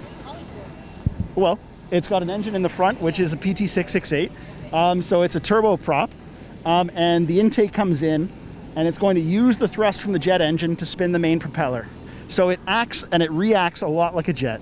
Air force ਦੇ plain ਤੱਕ ਹੁਣ ਅਸੀਂ ਪਹੁੰਚ ਚੁੱਕੇ ਹਾਂ ਅਸੀਂ ਇੱਥੇ ਵੀ ਕੋਸ਼ਿਸ਼ ਕਰਦੇ ਹਾਂ ਕਿ ਸਾਨੂੰ ਜਿੰਨੀ ਇਨਫੋਰਮੇਸ਼ਨ ਹੈ ਇੱਥੇ ਮਿਲ ਸਕਦੀ ਹੈ ਤੁਹਾਡੇ ਤੱਕ ਪਹੁੰਚਾਉਣ ਦੇ ਲਈ ਸੋ ਇਹ ਇਨਫੋਰਮੇਸ਼ਨ ਵੀ ਆਪਾਂ ਹਾਸਲ ਕਰ ਸਕੀਏ ਸੋ ਇਹ ਐਂਟਰੈਂਸ ਹੈ ਯਾਨੀ ਕਿ ਬੈਕ ਸਾਈਡ ਦੇ ਉੱਤੇ ਜਿਹੜੀ ਖੁੱਲੀ ਓਪਨ ਜਿਹੜੀ ਐਂਟਰੈਂਸ ਹੈਗੀ ਹੈ ਇਹਦੇ ਅੰਦਰ ਐਂਟਰ ਹੋ ਕੇ ਸੋ ਇਹ ਦੇਖੋ ਤੁਸੀਂ ਇਹ ਕਿੱਦਾਂ ਬਣੇ ਹੁੰਦੇ ਨੇ ਜ਼ਿਆਦਾਤਰ 에ਅਰ ਫੋਰਸ ਜਦੋਂ ਕਿਤੋਂ ਲੋਕ ਲਿਆਣੇ ਹੁੰਦੇ ਹੈ ਸਪੈਸ਼ਲੀ ਅਸੀਂ ਦੇਖਿਆ ਕਿ ਜਿਹਦੇ ਛੋਟੀ ਐਗਜ਼ਾਮਪਲ ਮੈਂ ਉਹ ਦੇ ਰਹੀ ਹਾਂ ਜਿਹੜੀ ਹਾਲ ਹੀ ਦੇ ਦਿਨਾਂ 'ਚ ਤੁਸੀਂ ਵੀ ਦੇਖੀ ਹੋਣੀ ਹੈ ਅਫਗਾਨਿਸਤਾਨ ਤੋਂ ਜਦੋਂ ਬਹੁਤ ਸਾਰੇ ਲੋਕ ਲਿਆਣੇ ਸੀ ਸੋ ਇਦਾਂ ਦੇ ਪਲੇਨ ਦੇ ਵਿੱਚ ਲਿਆਂਦੇ ਜਾਂਦੇ ਨੇ ਇੱਥੇ ਕੋਈ ਸੀਟਸ ਨਹੀਂ ਹੁੰਦੀਆਂ ਬਟ ਇੱਥੇ ਖੁੱਲੇ ਓਪਨ ਦੇ ਵਿੱਚ ਉਹਨਾਂ ਨੂੰ ਬੱਚਿਆਂ ਨੂੰ ਬਿਠਾਇਆ ਜਾਂਦਾ ਹੈ ਸੋ ਆਪਾਂ ਕੋਸ਼ਿਸ਼ ਕਰਦੇ ਹਾਂ ਕਿ ਇੱਥੋਂ ਦੀ ਟੀਮ ਨਾਲ ਵੀ ਗੱਲ ਕਰ ਸਕੀਏ high guys Yes, my name is Airman Thompson. I'm in the United States Air Force. This is the C-130J. We are a cargo handling aircraft. Basically, we transport cargo and people in this aircraft. So we were presented with this opportunity and we thought it would be awesome to bring an all-female crew up here. We never really get the opportunity to fly with all females, so having this opportunity was pretty cool. The back of this aircraft, we can carry up to 42,000 pounds. We carry Humvees, we carry people, we can carry anything really, small helicopters. So the cool thing about this aircraft is with it being a C-130, we have props instead of turbos. And so with our props, we can land in pretty cool places where we can land on gravel and dirt, whereas the other planes can't because they have turbos. So with us being we are the Air Force's smallest cargo handling aircraft. With that being said, we can go into some pretty cool places that other planes can't. ਇਸ event ਦੇ ਵਿੱਚ ਬਹੁਤ ਸਾਰੀਆਂ ਚੀਜ਼ਾਂ ਤਾਂ ਤੁਸੀਂ ਦੇਖ ਹੀ ਲਈਆਂ ਇਵੈਂਟ ਦਾ ਮੇਨ ਮਕਸਦ ਸੀਗਾ ਗਰਲਸ ਫਲਾਈ ਟੂ ਕੁੜੀਆਂ ਜਿਹੜੀਆਂ ਨੇ ਉਹ ਵੀ ਉਡਾਨ ਭਰ ਸਕਦੀਆਂ ਨੇ। ਸੋ ਇਹੀ ਮਕਸਦ ਸਦਕਾ ਇਹ ਈਵੈਂਟ ਕਰਵਾਇਆ ਗਿਆ ਔਰ ਹਰ ਸਾਲ ਜਿਹੜਾ ਕਰਵਾਇਆ ਜਾਂਦਾ ਹੈ। ਜੇ ਕਿਸੇ ਨੂੰ ਹੋਰ ਇਨਫੋਰਮੇਸ਼ਨ ਇਸ ਰਿਗਾਰਡਿੰਗ ਚਾਹੀਦੀ ਹੈ ਤਾਂ girlsfly2.ca ਦੀ ਵੈਬਸਾਈਟ ਦੇ ਉੱਤੇ ਜਾ ਕੇ ਹੋਰ ਇਨਫੋਰਮੇਸ਼ਨ ਜਿਹੜੀ ਹੈ ਉਹ ਹਾਸਲ ਕੀਤੀ ਜਾ ਸਕਦੀ ਹੈ। ਪਰ ਇਸ ਈਵੈਂਟ ਦੇ ਵਿੱਚ ਜਦੋਂ ਅਸੀਂ ਪਹੁੰਚੇ ਤਾਂ ਸਾਨੂੰ ਵੀ ਬਹੁਤ ਸਾਰੀ ਨੌਲੇਜ ਹੈ ਇਸ ਈਵੈਂਟ ਤੋਂ ਜਿਹੜੀ ਹੈ ਮਿਲੀ ਹੈ। ਇੱਦਾਂ ਦੇ ਜਿਹੜੇ ਈਵੈਂਟਸ ਹੈ ਉਹ ਹੋਣੇ ਬਹੁਤ ਜ਼ਰੂਰੀ ਹੁੰਦੇ ਨੇ, ਕਿਉਂਕਿ ਨਾ ਸਿਰਫ ਕਮਿਊਨਿਟੀ ਦੇ ਬੱਚਿਆਂ ਦੇ ਲਈ ਬਲਕਿ ਸਾਰਿਆਂ ਦੇ ਲਈ ਇਹ ਬਹੁਤ ਹੀ ਜ਼ਿਆਦਾ ਮਹੱਤਵਪੂਰਨ ਵੀ ਹੁੰਦੇ ਨੇ ਤੇ ਬਹੁਤ ਜ਼ਿਆਦਾ ਫਾਇਦੇਮੰਦ ਹੁੰਦੇ ਨੇ। ਸਪੈਸ਼ਲੀ ਬੱਚੇ ਨੇ, ਯੰਗ ਜਨਰੇਸ਼ਨ ਜਿਹੜੀ ਹੈ ਉਹ ਇਹਨਾਂ ਚੀਜ਼ਾਂ ਦੇ ਉੱਤੇ ਸਵਾਲ ਕਰਦੀ ਆ ਵੀ ਅੱਗੇ ਉਹਨਾਂ ਨੇ ਵੱਡੇ ਹੋ ਕੇ ਬਣਨਾ ਕੀ ਹੈ। ਕਈਆਂ ਦੇ ਜ਼ਿਹਨ ਦੇ ਵਿੱਚ ਬਹੁਤ ਤਰ੍ਹਾਂ ਦੇ ਸਵਾਲ ਹੁੰਦੇ ਨੇ। ਉਹਨਾਂ ਨੂੰ ਇਹ ਲੱਗਦਾ ਕਿ ਸ਼ਾਇਦ ਅਸੀਂ ਪਲੇਨ ਨੂੰ ਸਿਰਫ ਦੇਖ ਪਾ ਰਹੇ, ਆਰਮੀ ਕੀ ਹੁੰਦੀ ਹੈ, 에ਅਰ ਫੋਰਸ ਕੀ ਹੁੰਦੀ ਹੈ, ਫਾਇਰ ਫਾਈਟਰਸ ਕੀ ਹੁੰਦੇ ਨੇ, ਸੀ ਪਲੇਨ ਕੀ ਹੁੰਦਾ ਹੈ, 에ਅਰ ਫੋਰਸ ਦਾ ਜਿਹੜਾ ਪਲੇਨ ਹੈ ਉਹ ਕੰਮ ਕੀ ਕਰਦਾ, ਐਮਰਜੈਂਸੀ ਹਾਲਾਤ ਕੀ ਹੁੰਦੇ ਨੇ, ਐਮਰਜੈਂਸੀ ਦੇ ਹਾਲਾਤਾਂ ਦੇ ਵਿੱਚ ਕਿਹੜੀ ਗੱਡੀ ਹੁੰਦੀ ਹੈ ਜਿਹੜੀ ਲੈ ਕੇ ਜਾਂਦੀ ਹੈ ਕਿਸੇ ਵੀ ਪਰਸਨ ਨੂੰ। ਸੋ ਇੱਦਾਂ ਦੇ ਜਿਹੜੇ ਸਵਾਲ ਹੈ ਮੈਨੂੰ ਲੱਗਦਾ ਇਸ ਈਵੈਂਟ ਦੇ ਵਿੱਚ ਆ ਕੇ ਉਹ ਸਾਰੇ ਜਵਾਬ ਕੰਪਲੀਟ ਹੋ ਚੁੱਕੇ ਨੇ। ਹੈਲੀਕਾਪਟਰ ਹੈ, ਹੈਲੀਕਾਪਟਰ ਕਿੱਦਾਂ ਚੱਲਦਾ ਹੈ, ਹੈਲੀਕਾਪਟਰ ਆਪਣਾ ਕੰਮ ਕਿੱਦਾਂ ਕਰਦਾ ਹੈ, ਤੇ ਜੇ ਕੁੜੀਆਂ ਨੇ ਪਾਇਲਟ ਬਣਨਾ ਹੈ ਜਾਂ ਉਹ ਹੈਲੀਕਾਪਟਰ ਦੇ ਵਿੱਚ ਕਿਸੇ ਵੀ ਤਰ੍ਹਾਂ ਦਾ ਉਹ ਕੰਮ ਚਾਹੁੰਦੀਆਂ ਨੇ, ਕਿਸੇ ਵੀ ਫੋਰਸ ਦੇ ਵਿੱਚ ਜਾਣਾ ਚਾਹੁੰਦੀਆਂ ਨੇ, ਤਾਂ ਉਹਨਾਂ ਨੂੰ ਵੀ ਬਹੁਤ ਤਰ੍ਹਾਂ ਦੇ ਸਵਾਲ ਜਿਹੜੇ ਆ ਇੱਦਾਂ ਦੇ ਈਵੈਂਟ ਦੇ ਵਿੱਚ ਆ ਕੇ ਕਲੀਅਰ ਹੋ ਜਾਂਦੇ ਨੇ। ਔਰ ਬੱਚੇ ਇੱਦਾਂ ਦੇ ਈਵੈਂਟ ਦੇ ਵਿੱਚ ਆ ਕੇ ਆਪਣਾ ਫਿਊਚਰ ਪਲਾਨ ਕਰਕੇ ਜਾਂਦੇ ਨੇ, ਆਪਣਾ ਭਵਿੱਖ ਸੋਚ ਸਕਦੇ ਨੇ, ਆਪਣੇ ਭਵਿੱਖ ਬਾਰੇ ਜਾਣ ਸਕਦੇ ਨੇ। ਤੇ ਜਿਹੜੇ ਸਵਾਲ ਇੱਕ ਕੁਐਸਚਨ ਮਾਰਕ ਸਾਡੇ ਸਭ ਦੇ 3 4 5 ਸਾਲ 6 ਸਾਲ ਦੀ ਉਮਰ ਦੇ ਵਿੱਚ ਆਉਣੇ ਸ਼ੁਰੂ ਹੋ ਜਾਂਦੇ ਨੇ ਕਿ ਮੈਂ ਵੱਡੀ ਹੋ ਕੇ ਕੀ ਬਣਨਾ, ਜਾਂ ਮੈਂ ਕਿਹੜੀ ਸਟੱਡੀ ਕਰਨੀ ਹੈ, ਜਾਂ ਮੈਂ ਕੀ ਕਰਨੀ ਹੈ, ਉਹ ਸਾਰੇ ਸਵਾਲਾਂ ਦੇ ਜਵਾਬ ਇਸ ਈਵੈਂਟ ਦੇ ਵਿੱਚ ਆ ਕੇ ਬਾਕਾਇਦਾ ਤੌਰ ਦੇ ਉੱਤੇ ਮਿਲ ਚੁੱਕੇ ਨੇ। ਕਮਿਊਨਿਟੀ ਨੂੰ ਚਾਹੀਦਾ ਇੱਦਾਂ ਦੇ ਈਵੈਂਟ ਦੇ ਲਈ ਹੋਰ ਹੱਲਾ ਮਾਰਨਾ, ਐਜ਼ ਅ ਵਲੰਟੀਅਰ ਜਿਹੜੇ ਨੇ ਬਹੁਤ ਸਾਰੇ ਬੱਚੇ ਸਾਹਮਣੇ ਆਉਣ ਤਾਂ ਕਿ ਇੱਦਾਂ ਦੇ ਈਵੈਂਟ ਹੋਰ ਵੀ ਜ਼ਿਆਦਾ ਸਕਸੈਸਫੁਲ ਤਰੀਕੇ ਨਾਲ ਕਰਾਏ ਜਾ ਸਕਣ, ਜਿੱਥੇ ਤੁਹਾਨੂੰ ਸਾਨੂੰ ਸਾਰਿਆਂ ਨੂੰ ਬਹੁਤ ਇਨਫੋਰਮੇਸ਼ਨ ਤਾਂ ਮਿਲਦੀ ਹੈ, ਨਾਲ ਦੀ ਨਾਲ ਸਾਨੂੰ ਸਾਡਾ ਫਿਊਚਰ ਪਲਾਨ ਕਰਨ ਦਾ ਮੌਕਾ ਵੀ ਮਿਲਦਾ ਹੈ। ਅੱਗੇ ਜਿਹੜੇ ਬੱਚੇ ਆਉਣ ਵਾਲੇ ਨੇ ਉਹਨਾਂ ਨੂੰ ਬਹੁਤ ਤਰ੍ਹਾਂ ਦੇ ਸਵਾਲਾਂ ਦੇ ਜਵਾਬ ਕਲੀਅਰ ਹੋ ਜਾਂਦੇ ਨੇ ਤੇ ਉਹ ਚੰਗੀਆਂ ਨੌਕਰੀਆਂ ਦੇ ਕਾਬਿਲ ਆਪਣੇ ਆਪ ਨੂੰ ਬਣਾ ਸਕਦੇ ਨੇ। ਕੈਮਰਾ ਪਰਸਨ ਭੁਪਿੰਦਰ ਸਿੰਘ ਦੇ ਨਾਲ ਸ਼ੈਰੀ ਗੌਰਵਾ, ਐਬਸ ਫੋਰਡ। ਸਾਡਾ ਹਰ ਇੱਕ ਪ੍ਰੋਗਰਾਮ ਵੇਖਣ ਤੇ ਸਾਡੇ ਨਾਲ ਜੁੜਨ ਲਈ ਸਬਸਕ੍ਰਾਈਬ ਕਰੋ ਚੈਨਲ ਪੰਜਾਬੀ ਤੇ ਨੋਟੀਫਿਕੇਸ਼ਨ ਲਈ ਬੈਲ ਆਈਕਨ ਵਾਲੇ ਬਟਨ ਤੇ ਕਲਿੱਕ ਕਰੋ।